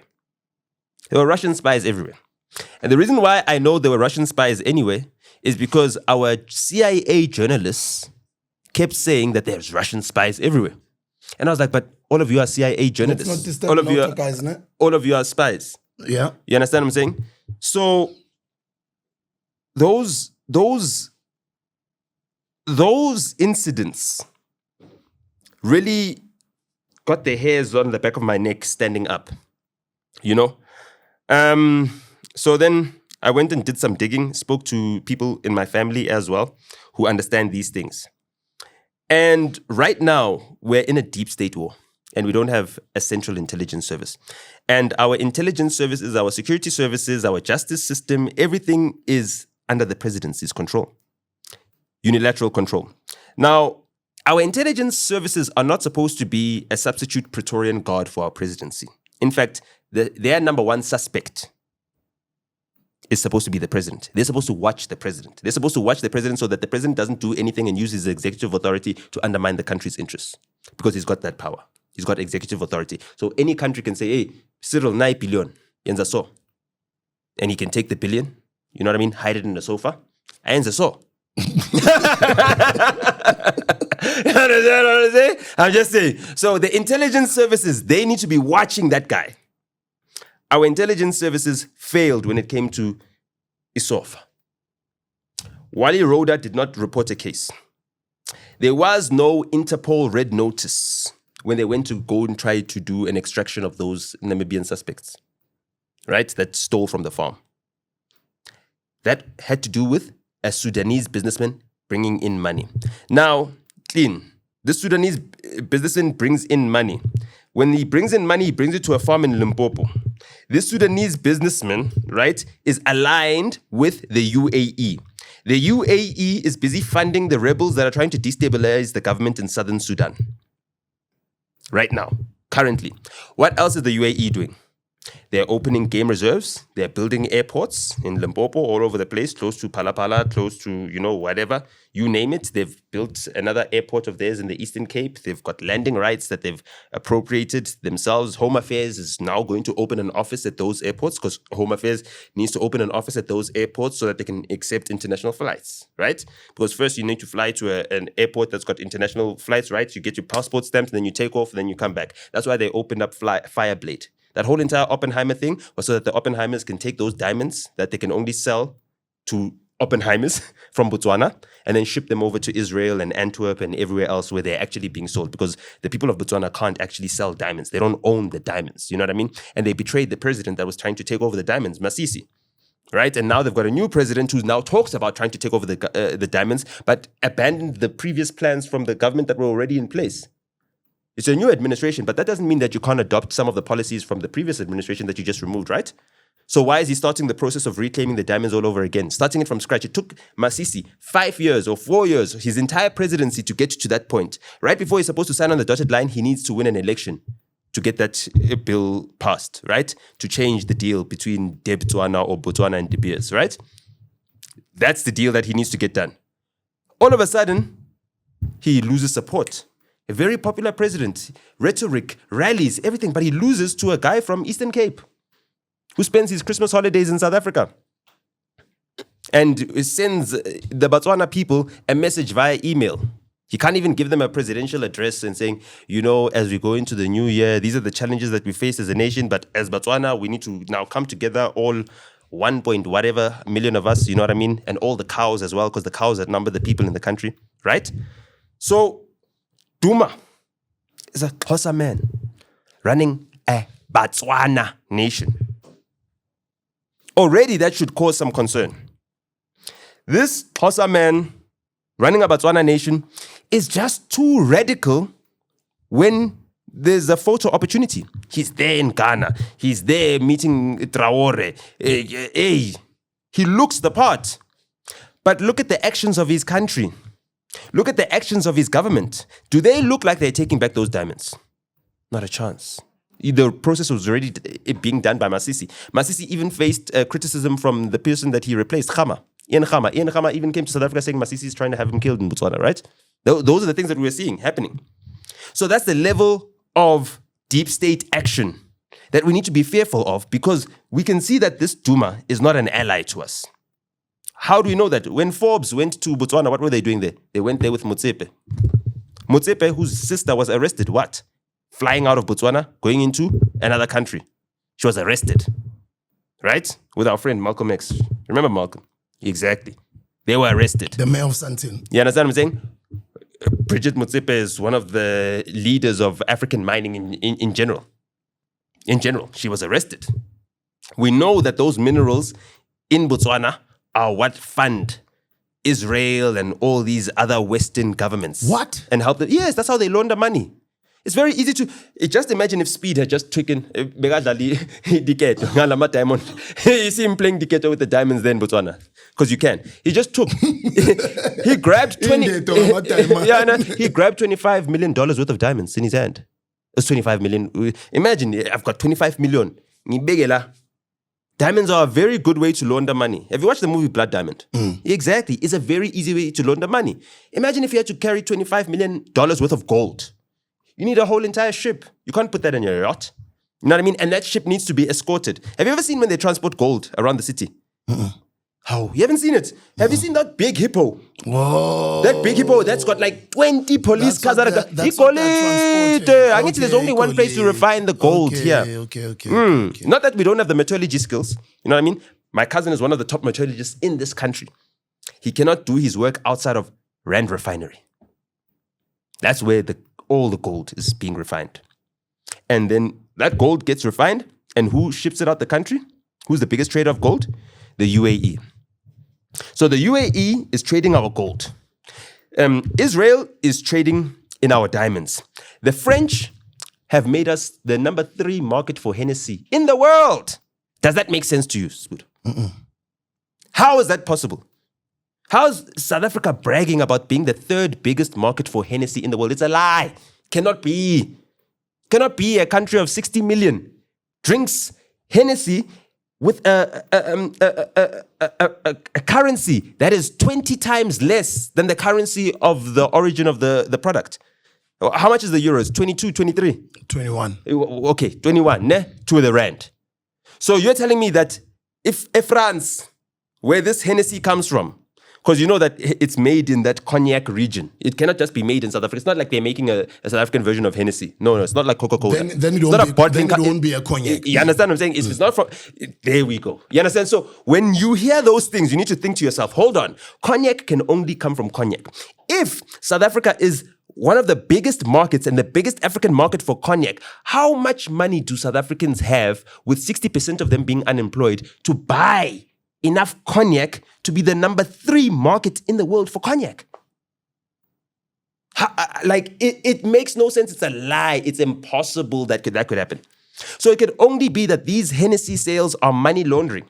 And where is the Hennessy being sold? In these nightclubs. And then who owns all the best nightclubs in South Africa? It's French businessmen who are aligned with the French Foreign Legion. And that's why every time you go into these nightclubs, Trace is playing on the TV.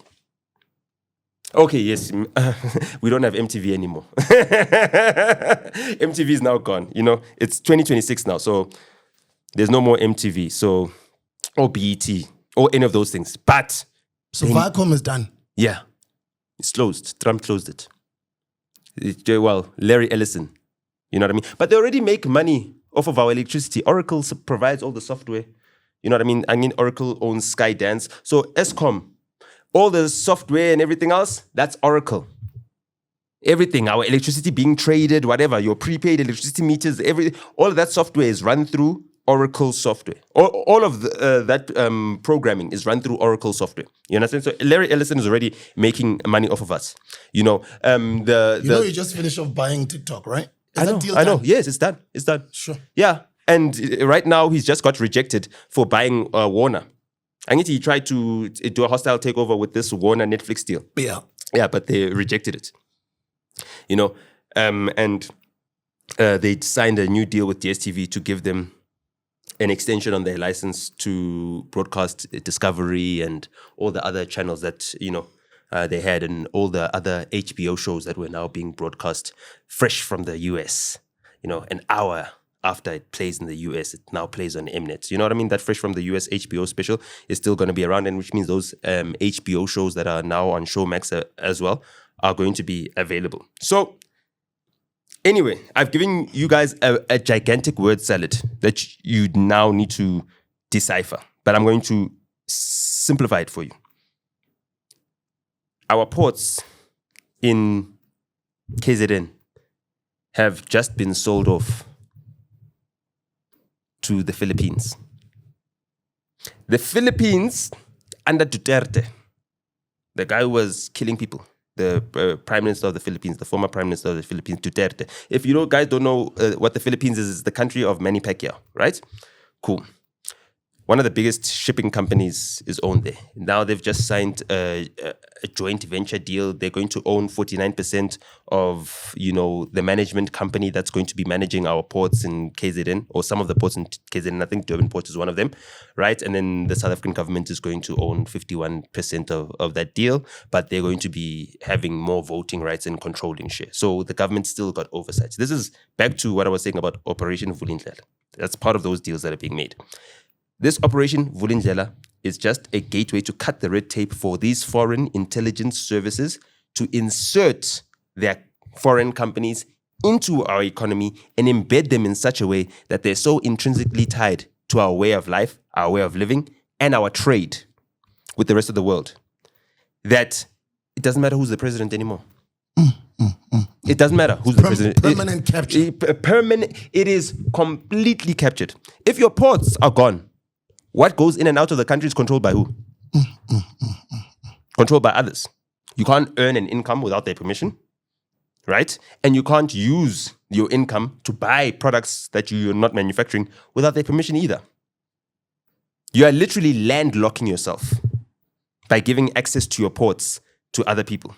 Swaziland is landlocked. They have to ask Mozambique and South Africa to bring in things. Zimbabwe has to ask Mozambique, you know what I mean? Namibia doesn't have the landlocking issue. They've got their own, that's why they never have to ask South Africa. You know what I mean? They've got their own Atlantic Ocean and they can put their own ports there. Angola, you name it. We've got 2 oceans that we own. And we're giving away each and every single piece. That's what we're happening. The Philippines is a client state of the United States right now. It's a client state. Why? Because they are a bulwark against China owning the entire South China Sea and that whole entire region between Indonesia, etc., Sumatra, Java, you name it. The places we were talking about where a lot of the Cape Malay, the old Dutch colonies, you know what I mean? That we're talking about with Fadiel Adams. So our country is at a stage where we've been taken over by so many foreign intelligence services that we've got absolutely zero defense. And when we hear the statements from our generals, especially the military ones, right? When we hear the statements, we need to understand that they are measured in whatever they say because they cannot say something that will now expose our national security threats to the world. They've said more than enough for us to be gravely concerned about our own safety. So when I said to you, when I heard those planes flying over Ngate 31, I was concerned because the last time I heard planes flying over was G20 and those were foreign planes. And I was thinking to myself, why are these foreign planes flying in our skies but they're not escorted by our South African planes? Or at least our helicopters, our Oryxes, you know what I mean? Let them escort these foreign jets. Let them escort them. How is a French plane flying by itself in our skies just because it's G20? It's like open, you'll never allow that. When Russia flew when Putin flew to Alaska, we watched that. The entire world watched that. You could see it. Those Russian planes were escorted by American planes. The American planes accepted him. They greeted him. You know what I mean? Into American airspace. The Russian planes, when they landed while being overseen by Thingamajig. To the point that those same planes that escorted him, the American planes, when all the Russian planes had landed, Trump walked Putin to the front of the red carpet, and then those same planes flew over him like this. Whoosh. Show the power that America has. Those are all power plays. So we can't defend our skies. We don't have air supremacy. How did Gaddafi get killed? They cut the Libyan airspace. They stopped him from being able to fly out and anything else. And they brought in the planes, and then they hit his military, and then they found him wherever they found him, and then they took him over. That's it. And who was he calling? He was calling Silvio Berlusconi, the Italian prime minister at the time. Right? Berlusconi is his homie. They used to do bunga bunga together. You know, allegedly. But he attended a lot of bunga bunga things. I don't know whether Gaddafi was involved in the bunga bunga, but that's the scandal that Berlusconi was in. That's his homie. That's his pal. Even his pal couldn't defend him from the French taking him over. So when we've got a president sitting the way our president is sitting, where he's got business ties with all these American companies, he's got business ties in France, he's got ambassadors in France that die in suspicious circumstances, and then South African police are no longer allowed to investigate, so that the South African family, the Mtwetwa clan, cannot independently verify that their own family member departed under the way that it is being reported he departed, and come to peace with that. They can't. There will never be peace for the Mtwetwa clan. They will never have peace, that family. How many families are being denied peace left, right, and center every single day? We just heard of another killing of 5 people from KZN, you know. And I've been very critical. I've been very skeptical of heaping praise on the KZN police because of the way in which they conduct themselves. Shoot first, ask questions later. The Olorato killing. Why was Olorato's supposed killer killed before he could tell us who actually ordered the hit on him? Because there's no way Olorato meets her killer in Bloemfontein while she's with her mother, right? To the point where the mother can even identify the person, they even speak, they even exchange numbers. And then she comes back to Johannesburg, to Sandton, to Athol Yards. I know that area. I know that place. I saw it on the CCTV camera. That's Athol Yards. You understand what I'm saying? It's in a nice area, Strathaven in Sandton. You know what I mean? It's a very secluded area. How is she then being picked up from close to Athol Yards and being dumped somewhere close by an Alex? It's right across the street. Which means the hit was made, okay, to order and kill and dump quickly and then run away to KZN, right? That's the whole entire order. So nobody within Olorato's orbit is being questioned. Immediately after Olorato's death, there's a foundation that's being started to raise money.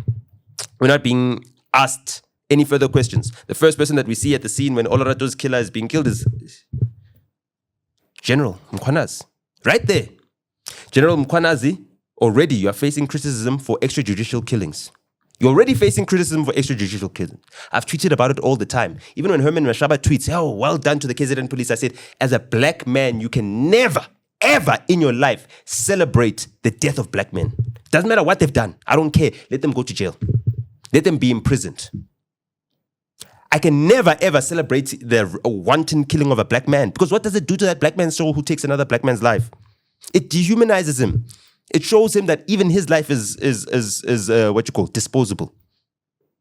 There's a child that is crying next to the NIU because 5 men were killed in KZN. And it said that those men were drinking. Okay, why are these men never shot while they're doing the heist? Why? When are these heists being done out of camera? These heists that are done. We never see CCTV footage of the heist that they've done. We've never seen any CCTV footage of Waris's killer, even though we know that there was CCTV footage everywhere. DJ Sbu was running down Vilakazi Street. There's no CCTV camera on Vilakazi Street, but there's footage of him running on that street.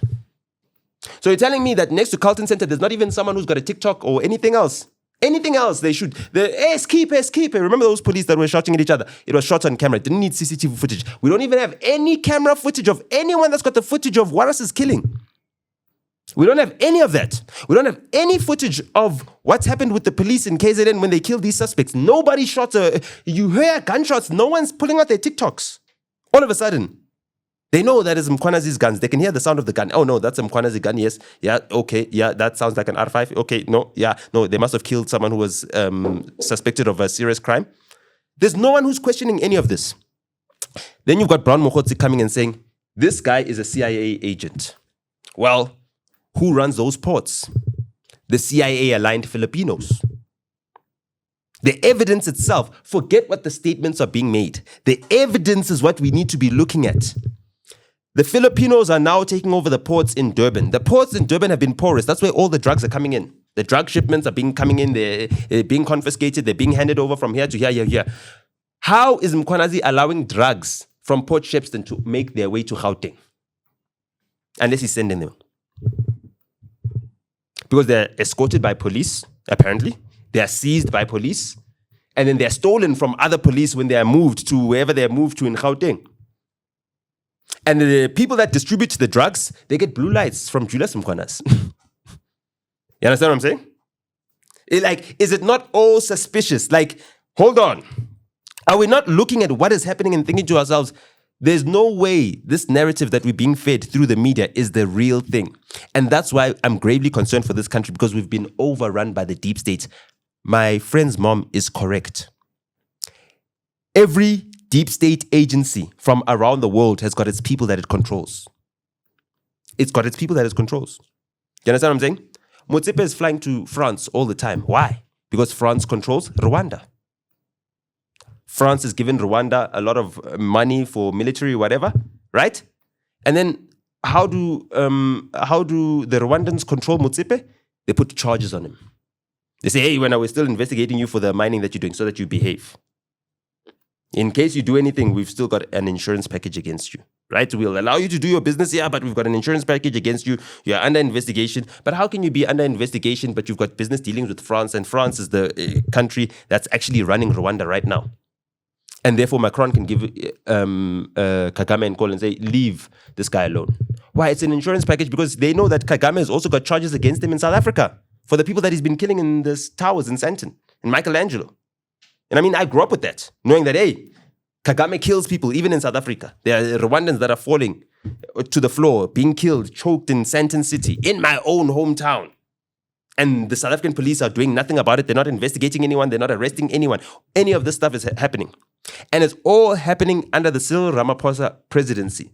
So therefore, when this whole entire Venezuela blow up happens, and South Africa has already been primed to be interventionist in terms of our public statements, right? We've been primed. We took Israel to the ICJ. We've got that valor. Yes, we are the guys that are stopping the genocide in Gaza. Those Palestinian babies are going to be saved by our flag, right? That's what we believe, right? Now Maduro's being so, quote unquote, kidnapped by Trump. His wife accompanying him with a blue eye, battered. She's, taken to court in New York. Not taken to an international court, taken to a normal court, New York. In New York is right where the United Nations is, right there. The United Nations is having a meeting, a Security Council meeting, condemning what's happening in Venezuela. But they're not going to the court. They can just take a walk. In fact, they can take a taxi.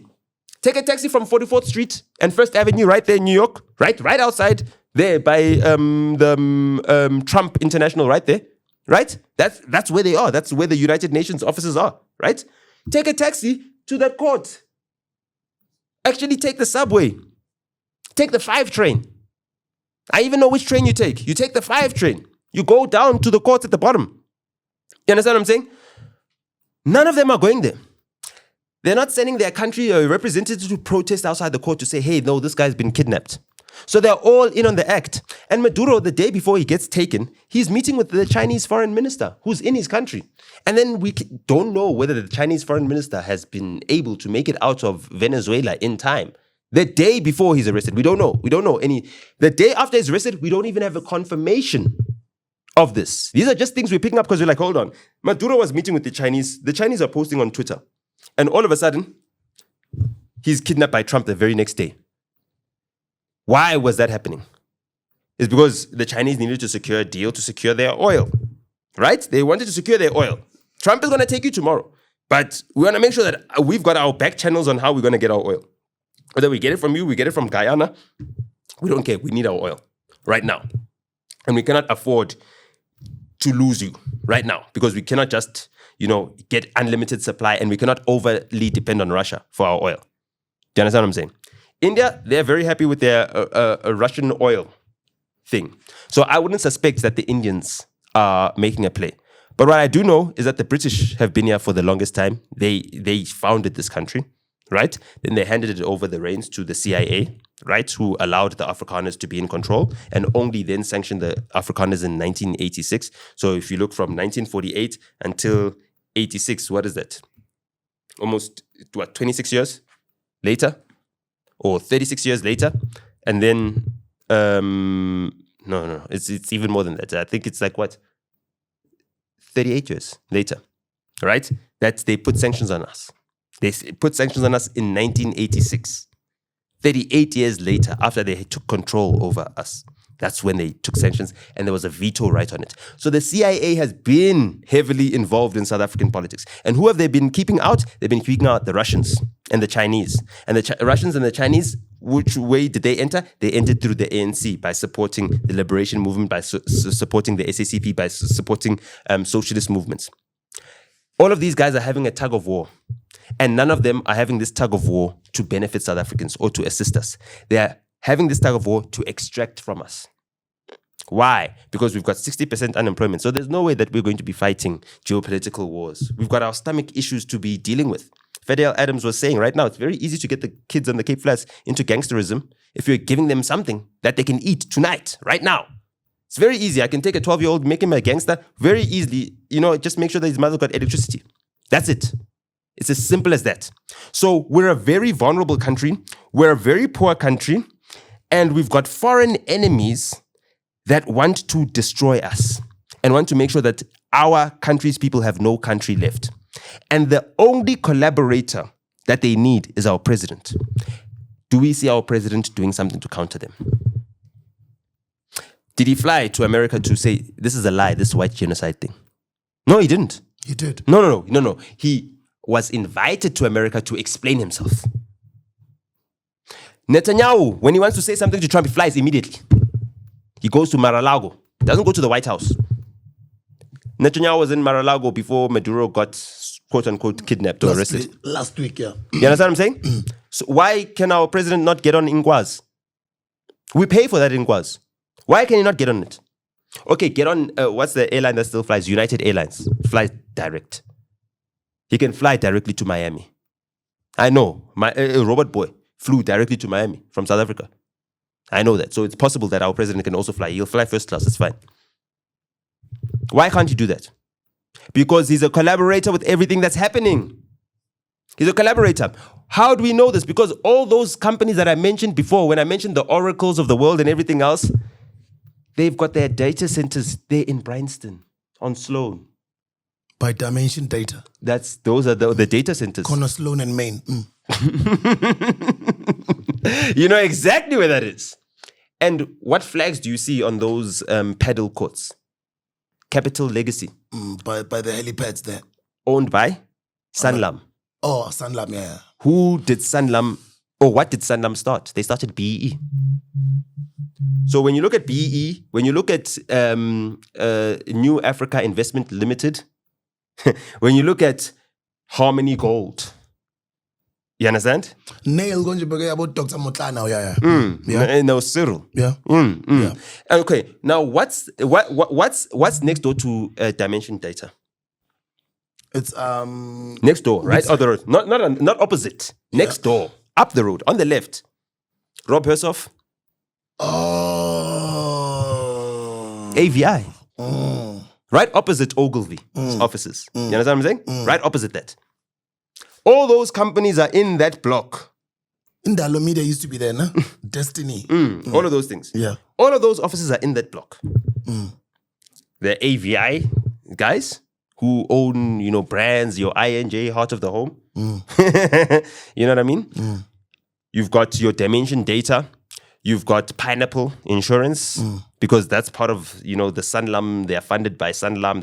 All of these companies are funded by Sanlam. BE is funded by Sanlam. Azure, where are their data centers? Right there. Amazon, where are their data centers? Right there. That's one of the biggest data centers in all of Africa. And you wonder why Bryanston is always out of water.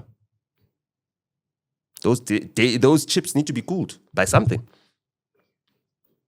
Do you understand what I'm saying? So we are completely overrun. We are completely taken over. Cyril has sold each and every single morsel of this country. There's nothing left. There's nothing left to defend. And that's why Waris's sister will sit outside court and say, we trust the court system, we trust the justice system, but you know that she doesn't believe that. But she's saying that because she doesn't know what else to say.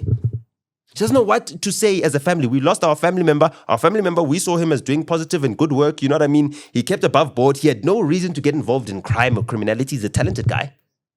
If he wants to make extra money, he can make 10,000 on a weekend, DJing, 20,000, 50,000 on a weekend. I mean, how much could it be to stay in where he lives in Melrose Arch? It's not like it's R1 million a month. Do you understand what I'm saying? It's not like he was struggling to do things that would help him pay rent. Do you understand what I'm saying? He's not that type of guy. So how does a guy like that get himself wrapped up in something that is so sensitive that he could get his life taken right in front of the building that he's working? Carlton Center, what was once the tallest building in Africa. What once was the tallest building in Africa. Shot right there, right in front, left for dead. Pictures are taken of him lying face first in the floor. No one is asking themselves any questions. And this is exactly why I say that when I heard that he got his drink spiked at Moloko, he mentioned the FFL in the last podcast that he did. The mayor of Johannesburg is the one that runs the Joburg Property Company portfolio. And I know this, that it's run by the mayor because I know that my dad used to do renovations of buildings in Johannesburg. In fact, I was actually trying to get the Johannesburg Property Company. I was actually trying to propose a project. It wasn't for tender, but I was proposing a project to bring in solar panels in all the mine dumps. In Nota and all those things. I mean, that's land that's not being used for anything. It's not like it's growing anything. They're putting solar panels on farmland where we should be growing things for people to eat instead of putting solar panels there on a wine dump where that land is wasted. You know what I mean? It's got too much sulfur and all that stuff. It's toxic. Instead of doing that, they're not doing that. So I know what's going on with this city. And then I look at that money that's coming in, that 2.4 billion. And then I look at the fact that the ANC has just changed its leadership in the Joburg region. And then I look at how that happened. Then I look at the sitting mayor complaining that the person who's replacing him within the Joburg region is using money from outside the ANC to influence Johannesburg regional conferences, buying branches and everything else. And I'm thinking to myself, Mara, you're the mayor, you're controlling Joburg Property Company. How is someone else coming and overtaking you, even though that person had to be cleared in suspicious circumstances from the PPE scandal that involved, her provincially appointed MEC husband? How is that happening? Right in front of you as Dada. You know what I mean? You're sitting duck as Dada. No, it's on. I didn't. How is Dada a sitting duck? He's sitting in the mayoral seat, but he's a sitting duck because he's got no mandate. And he's Dada.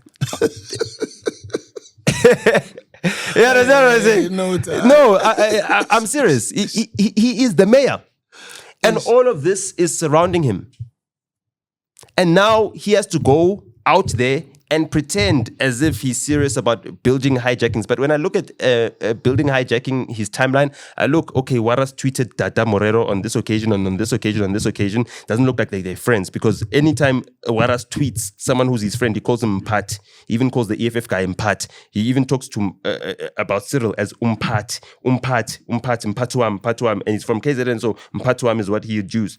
But the interactions between Waras and Dada Morero don't look all that positive. And the week before Waras gets killed, he tweets funny things. Well, 3-4 days before, he tweets funny things to Dada Morero. And when I look at those tweets and I'm like, hi man, why is Waras complaining to Dada Morero that the traffic lights are out, that everyone's stuck in traffic, and instead of taking pictures of the traffic lights that are out, he sends pictures of a map that takes you from where his location is, which is Carlton Center, that's the red dot on the thingamajig, to where you would run if you shot and killed Waras at his Carlton Center and had to run through Jubet Park. It's map. If you look at Waras's last tweet to Dada Morero, it's a map of a getaway, where you'd get away. But it's supposedly a map of where the traffic lights were out. Then he also says that, no, I met with 12 people on the day. It's impossible that all of us are liars. That's what he says in the engagement as well with other people that are asking those questions. Okay. And I'm asking myself, hold on. Why is Waras having an argument trying to prove himself that he was here at this place? And then he also mentioned that he was with 12 other people.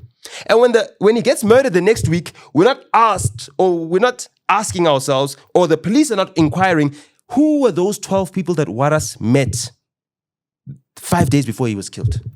When I was complaining about he says he met 12 people. Some were coming from the East Rand, some were coming from Sandton, whatever. We know he lives in Melrose, so he just got onto the M1, clean, and then got off on Harrow. Oh, it's not Harrow Road anymore. What is it called? It's Joe Slovo. Clean. So a Melrose Arch, you can choose. You either take Colette Drive or you take Ethel, right? On ramp onto the M1, Kilani, you pass Kilani, clean, and you can't even off ramp there. On Kilani, that's only an on-ramp, right? So the next off-ramp is Harrow Road. So you are right there in front of Carlton Center. You're right there in front of it. You get off Joe Slovo, up, Commissioner, clean. Jose Carlton. Am I wrong? You still remember Josie when you're running those streets? You know, that it's very easy to get to where he's going. Also, why is he showing not traffic lights, but showing a map? All of those things are funny. Why don't we get the names of those 12 people? Why don't we get the CCTV footage? We can't get the CCTV footage because who put in a law last year, August, to say that CCTV footage captured in the city of Johannesburg belongs to the police, cannot be released to the public? There's a bylaw that was placed in place. Dada was mayor when that bylaw was placed in place. Dada knows that the CCTV camera footage is safe. Waras is not alive today. We are being presented with a killer that does not fit the description that we were given by the police at first. That no, it was a guy with dreadlocks. Why did the police give us that description? Because they knew that that's the first description, and the people that were there, the eyewitnesses, saw him. It happened in broad daylight. There's no way Waras was killed at 9, 10 a.m. in the morning, and no one saw it. By Carlton Center, it's never not busy around there. It's never not busy. There's no way no one saw it. So we still haven't had an eyewitness who saw it, comment and say, that person that we are seeing in the dock is the guy. He fits the identity. Who took that guy to an identity parade? Who identified him? They're telling us they're relying on CCTV footage. Then give us the CCTV footage. You can't. It's against the law in the city of Johannesburg. Oh my goodness. Damn it. I wish he had done what he was doing in Pretoria. Because then we'd have the CCTV footage, or done it in Durban. Or then we'd have the CCTV footage. How did we get the CCTV footage in Durban? We got it because there were some Indian bullies and some colored bullies who said, we're not going to allow a colored guy to be shot in the street and get killed like that, and nothing happens. The least we could do is at least allow the public to see this. The least we could do. The rest we know, the higher ups are going to cover up wherever they cover up. But the least we could do is dangle them this carrot. And they dangled us this carrot. Waras dangled us a carrot. What is South Africans doing? Nothing. That guy was on your TV on SABC1 for 6 years straight. 4 million people, each and every single Friday. Very famous guy. Very famous guy. You'd have to have included the reruns of Friends Like These to have the same numbers as Waras had. You worked with the same team at Urban Brew. You know how big that show was. Friends Like These was for us. Just imagine, Friends Like These wasn't as big as Live. So how big was Waras? Worked on all the biggest radio stations as well. He was well known. How does a guy like that disappear? His sister is crying on the TV screens. You understand? And no one is hearing anything. No one is moved. Anyway, it's because our country has been sold. Our country is gone. No one can be defended. Famous, not famous, political, not political. Your murder is inconsequential. And if you're politically connected, at least the investigators are highly paid because the PKTT is going to investigate your crime. But what new special skills are they using? No, we don't know. No new special skills. Just they got their own budget. They got their own budget. That's the budget. They got their own budget, and therefore, if they're investigating your killing, well done. Waras, you're politically exposed. You're busy tweeting with the mayor days before your death. We know councillors killed for less. PKTT? Wouldn't the PKTT want this case to justify their existence? They've just gone through hell and high water to defend the reason why we need a PKTT. We've got our entire Madlanga commission. The entire country was turned upside down. Our president had to fly back from Brazil, make a statement immediately. We couldn't even get over the Durban July Babalas. That's how big this PKTT issue is. All of a sudden, we've got a big killing right in festive season, December 16, Reconciliation Day. And still, the questions around that murder have not been reconciled. It's almost a month later now. Still haven't been reconciled. Can I tell you what has changed though? We don't see Waras trending anymore. It's not a priority anymore. South Africans are getting over it. But that sister's still suffering. That mother's still suffering. Those 3 beautiful boys that you saw, they still don't have a father. Same way, Cairo doesn't have her father today. These are the disappearances that are happening in a democratic South Africa. Right now, 2025, 2020, since 2023, we've seen it happening. And no questions are asked. I'm forgetting the other one that I mentioned, our minister, Natim Teto. Again, also very suspicious circumstances. Everyone around him, Begitele even said, I didn't suspect him of having to commit suicide. Okay, we still don't have a motive or a reason why he wanted to commit suicide. What was he involved in that needed him to commit suicide? You're telling me that he just got depressed all of a sudden and then threw himself off a building in an impossible hotel where you can't open the windows anyway. But he managed to do it with a scissor. Something that is made so that it's tamper-proof. So that even if you leave your child in your hotel room with the scissors that you use to cut your hair, your child will not be able to tamper with that window and jump out. Yeah, now we're supposed to believe that he's got the talent to jump out of a tamper-proof window. We're supposed to believe that. And we're being sold that. And our police are being prevented from going there to make an independent investigation. Why? Because they cannot account for each and every single one of those policemen. One of them might be good amongst whoever they sent, the contingent that they're sending. These contingents that they're sending are just a sign that our country can do nothing. Because why? They got to France and they were sent back home, packing. And what did they do when they got home? They didn't complain. They didn't say anything. They just kept quiet. Back to their regular job. Do we have policing? We can't have policing like that. There's no accountability like that. The only accountability right now is foreign. And that's why Tony Leon is able to peddle his influence campaign in the United States without any consequences. And then he's able to have Gali Kriel and all of those others, all and sundry, now paint this white genocide narrative and then deny that they ever said anything about white genocide, even though that's what they're perpetuating. Even though I was having an argument and Ronaldo Host was telling me, yeah, but we're at this stage of this genocide. We're at some stage of genocide. Maybe we're not fully at genocide, but we're at a stage of it. You're saying that it's genocide then. If you're saying we're at a stage, then you're meaning it's genocide. Okay, when it's stage 1 load shedding, is it load shedding or not? It's load shedding. You don't need it to get to stage 16 before you call it a blackout and then say, oh, now we've got a problem with load shedding. So they're calling genocide on us and we are taking extreme offense. We're taking extreme offense of being accused of murder, of being accused of killing people. And we're the ones that are dying in numbers. We're the ones that are dying at 70 a day, especially black men. Most of us are the ones amongst those numbers. You know what I mean? At least 48 of us each. You know what I mean? Even if there's 10 colored men amongst that from the Cape Flats that are over-indexing.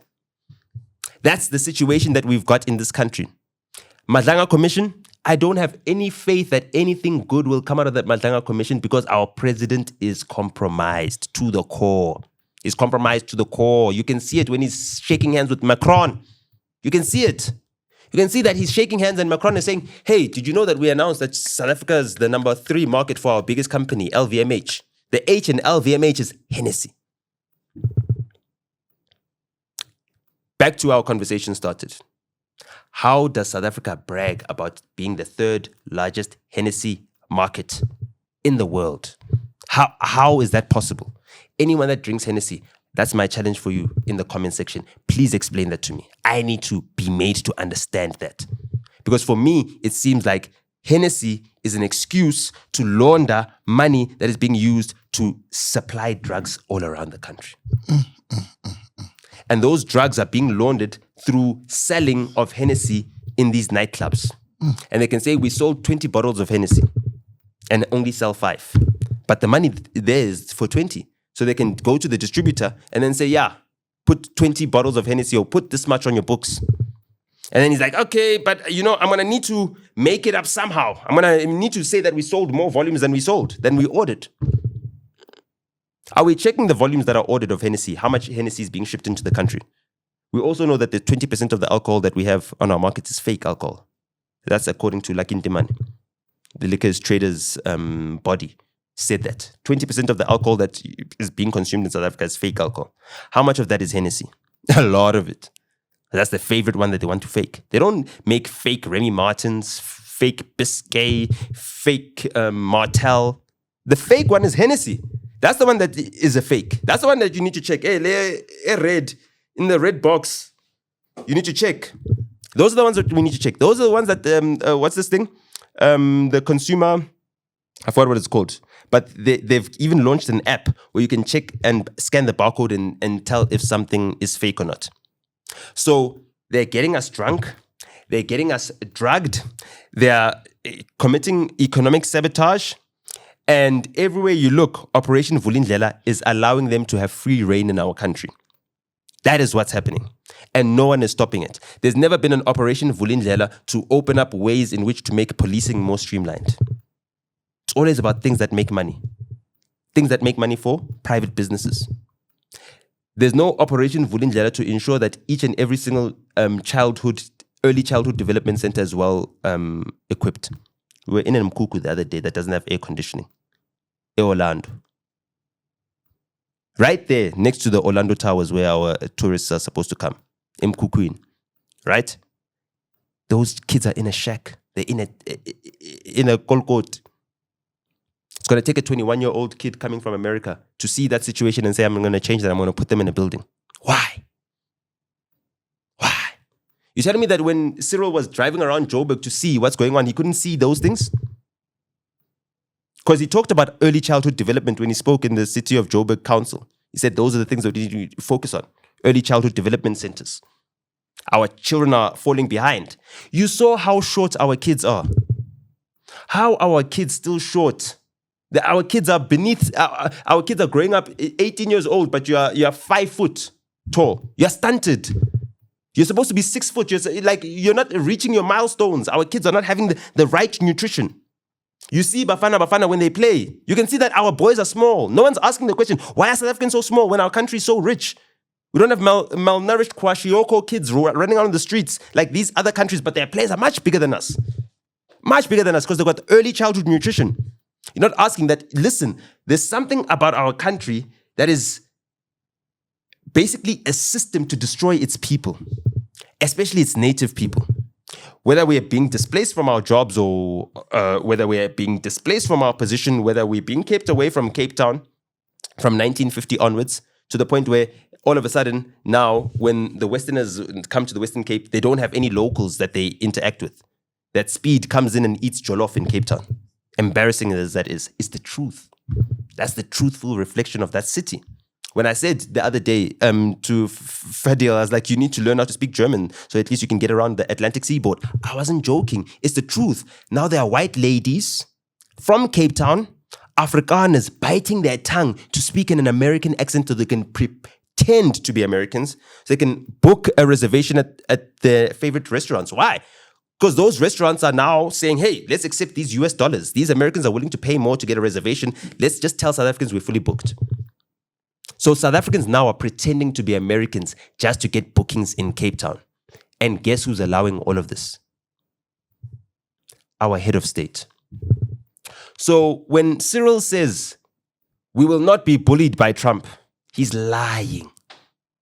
Because we are being bullied by Trump right now. How do we know that? Communications minister changed to whatever they need to change. Now Starlink is being given away in to the country. Even though Elon is still lying about it, they're still making ways for him. They're still making means for him. They're making means for Elon to come into this country. And he's still lying about a white genocide. He's still lying about 140 whatever race laws. Let me tell you something. When Speed came to those shacks, did he find any white people in those shacks? No. There was only black people. That's the situation we're in. So when I say that our president is selling us down the river, I want us to look at the president of Botswana and see all his statements. Yes, he says all the right things. But when Speed wanted to buy diamonds in his country, he couldn't make a phone call to the president and say, come on, chief. You're the #1 diamond producer in the world. And I've said this on episodes prior. On that episode that we got into trouble for with the SA Human Rights Council. That was when? 17 February last year. It's almost a year ago. When we were doing a counter-attack from Trump's attack. You know what I mean? And yeah, it was 17 February last year. That was when that episode was published. So we've been on this fight. We've been pushed back. We've been opening people's eyes. We've been showing them this disinformation campaign that's rooted in, destabilizing our country as a going concern. We've been at it. We're coming back a year later. Nothing has changed. Why? Because they're in on it. They must be. There's no ways. So you're telling me that, okay, fine. Even if you can't fly to Trump, Mfana, Cyril can't fly to France and say, Macron, please, I need a favor. Follow me. Go fly to London. Say, yo, Keir Starmer, I need a favor. Follow me. You can't do that. Fly to German, Scholz, I need a favor. Follow me. I need to now remember all the names of all the prime ministers of Europe just to make my point and say, listen, the same thing that you guys did for, what's his name again? The comedian. The Ukrainian comedian. That's the president. Oh, yeah. Yes. Zelensky. The same favor that you did for Zelensky when he was humiliated by Trump in the White House. The same favor. Remember what happened? He was humiliated by Trump in the White House. Next day, he had all European leaders saying, hey, we stand behind him. Why can't Cyril have that? But the ambassadors are here at our Cape Town beaches, busy tweeting in our languages. German ambassador, hey, every day, hey, acting like he, shut up. There's Namibian genocide. You haven't paid reparations there. Shut up. America just pulled out of the body that's supposed to get reparations for all the colonized countries at the United Nations. They just pulled out of it. And guess who was the first person to comment? Elon Musk, the richest man on earth. Why is the richest man on earth complaining about white people being subjugated? You are the richest man on earth. Just imagine that. Just imagine. My father owns the school. He owns the field. Every single soccer ball that you guys are playing with belongs to my father. I'm going to take them all. That's what Elon Musk is doing. That's who he is. You're the richest man on earth, and you're throwing your toys out the cot and saying white people are being subjugated. Yet your whole entire executive suite is white men. Who's subjugating this white man? You as Elon Musk, as the richest man, do something about it then. Do something about it. You're not doing something about it. And that's why I said last year and the previous year that we're dealing with the most pathetic whites ever in existence. The most pathetic whites. They're pathetic. Because even though they've got so much control, inside they're pathetic. How is the richest man on earth complaining and squealing? Oh, white men are being subjugated. Oh, they're being weakened. Oh, they're not having enough babies. You're the richest man on earth. How is that possible? You understand what I'm saying? How is that possible? Strong man, Donald Trump, he's saying, okay, I'm going to show you. I'm going to be a strong man. Why does it take Donald Trump to be a strong man for white people? Who has Donald Trump ever fought in his life physically? He's a rich kid. Third generation rich kid. He's never even had a fight in high school. Like, never rolled in the mud.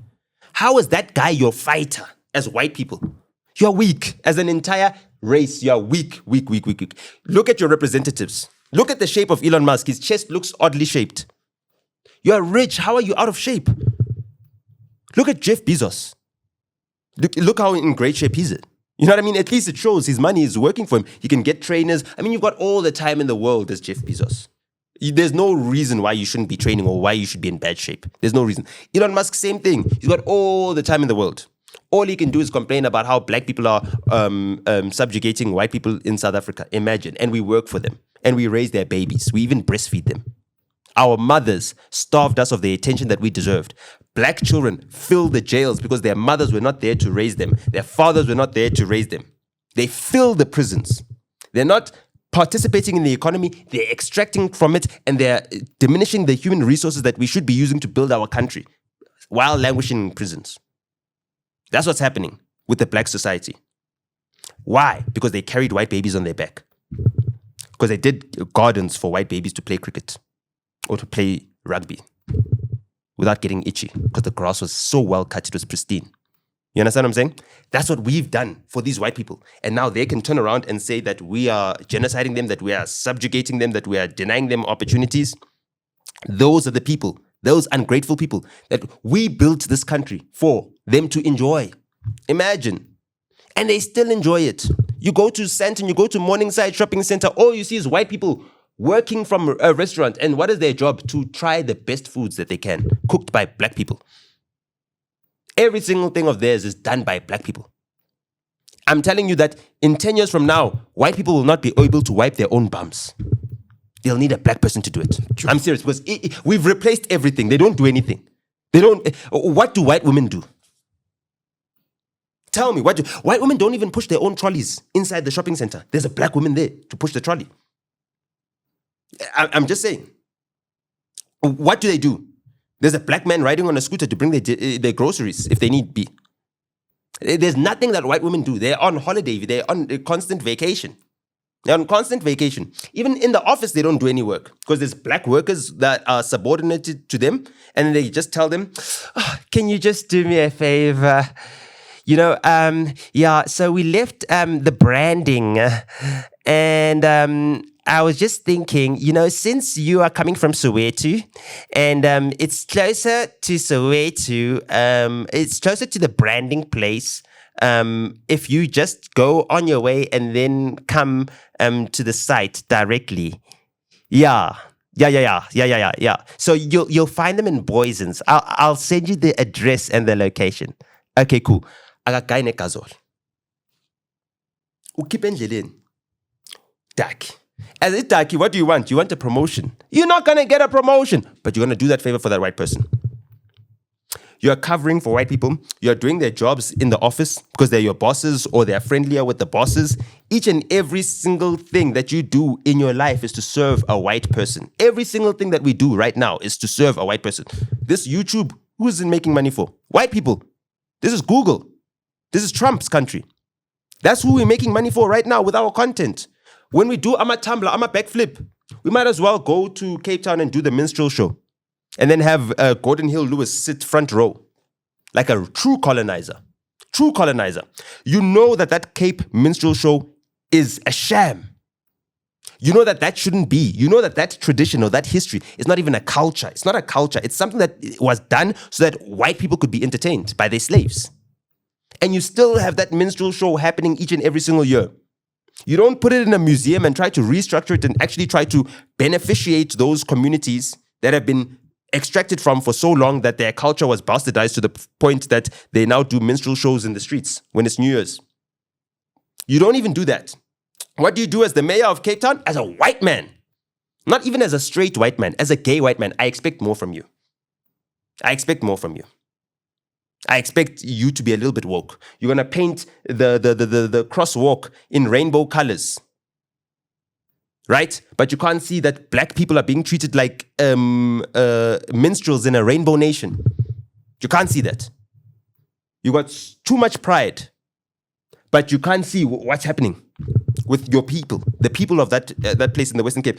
Gordon Hill Lewis took his camp chair right in the front of the minstrel show. Hey! Just to say, we've completely gentrified the minstrel show, right? We've silenced the people that were protesting against the minstrel show being held. It's tweeted near supposed to be happening on the 2nd of January, not on the 5th, 6th, 7th, or 8th, or 10th, or anything else. It's supposed to be tweeted near on the 2nd day of January, the day after the New Year's Day celebrations, and they've had their bashes, and they've had their celebration. I mean, they've had their hangover is cured and everything else. On the 2nd day, they do this little parade, and that's how they welcome in the New Year.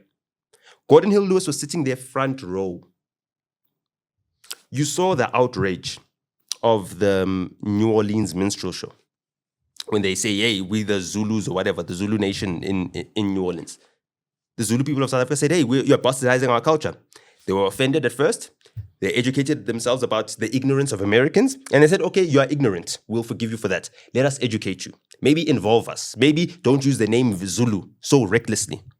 Who's going to defend the colored people that are doing the minstrel show? The people from Java, who they were separated from, cut off the language. The people from Indonesia.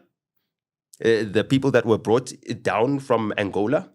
Or even further up in West Africa, the slaves that they took from, Tanzania and Somalia and everything else that they brought to our shores as well. Those people are in a hodgepodge, in a mix with no culture, with no true culture. They're creating a culture out of nothing. They've got nothing to hold on to. They've got nothing to fight for. They've got nothing to defend. And that's why the Western Cape is the way it is. That's why Cape Town is the way it is. So now can you see what they're trying to do to KZN? Now can you see what they're trying to do to Limpopo? Now can you see what they're trying to do to Gauteng even? They're trying to create us into places that are cosmopolitan or Afropolitan or whatever, so mixed up that we don't know what we are, we don't know what to defend, we don't know what to fight for. That's what they're trying to do. They're trying to confuse us. And trust you me, if you are paying school fees for your child, if you pay school fees for your child, chances are your child is not learning with South Africans. Which means your children are not building a nation together in a community. Yes, it's nice. Okay, my child is exposed to children from Kenya, from what, okay, all these other countries. But my child needs to be exposed to their own countrymen so that all of us as families can build our nation together. Why? Because if my child knows this child, then that means that the parents know these parents. That means there's sleepovers between these ones. And what are sleepovers for? Sleepovers are for checking whether your child is behaving. That's why I allow my child to sleep over at other houses. And then I ask those parents, how does my child behave? Well, I was not there. Your child was perfectly behaved. Now I know that, okay, Tlin, I'm doing a good job. That's how we moderate each other. Are we doing a good job as parents? When our children are at each other's houses, are our children behaving badly? Do they know how to treat one another? Do they know how to treat adults? Do they know how to treat younger people? Do they know how to treat their grandparents and all those things? Those are the things that we're supposed to be learning in our school holidays, because we're supposed to have cohesive families. We're supposed to be all together. All of that is being destroyed. Not even our elite families have that. Not even our elite families have that. You don't see any of our rich families having nice posted Christmas cards this festive season. And I'm sorry I'm going on an extended rant. It's just that I had a lot to get off my chest. In fact, on my drive here, I felt like I didn't want to say that. But you know what? If someone had a reason to say what they're experiencing is a form of depression, that's what I would say I felt. Because like it's the level of hopelessness, helplessness. You know what I mean? I'm shaking people.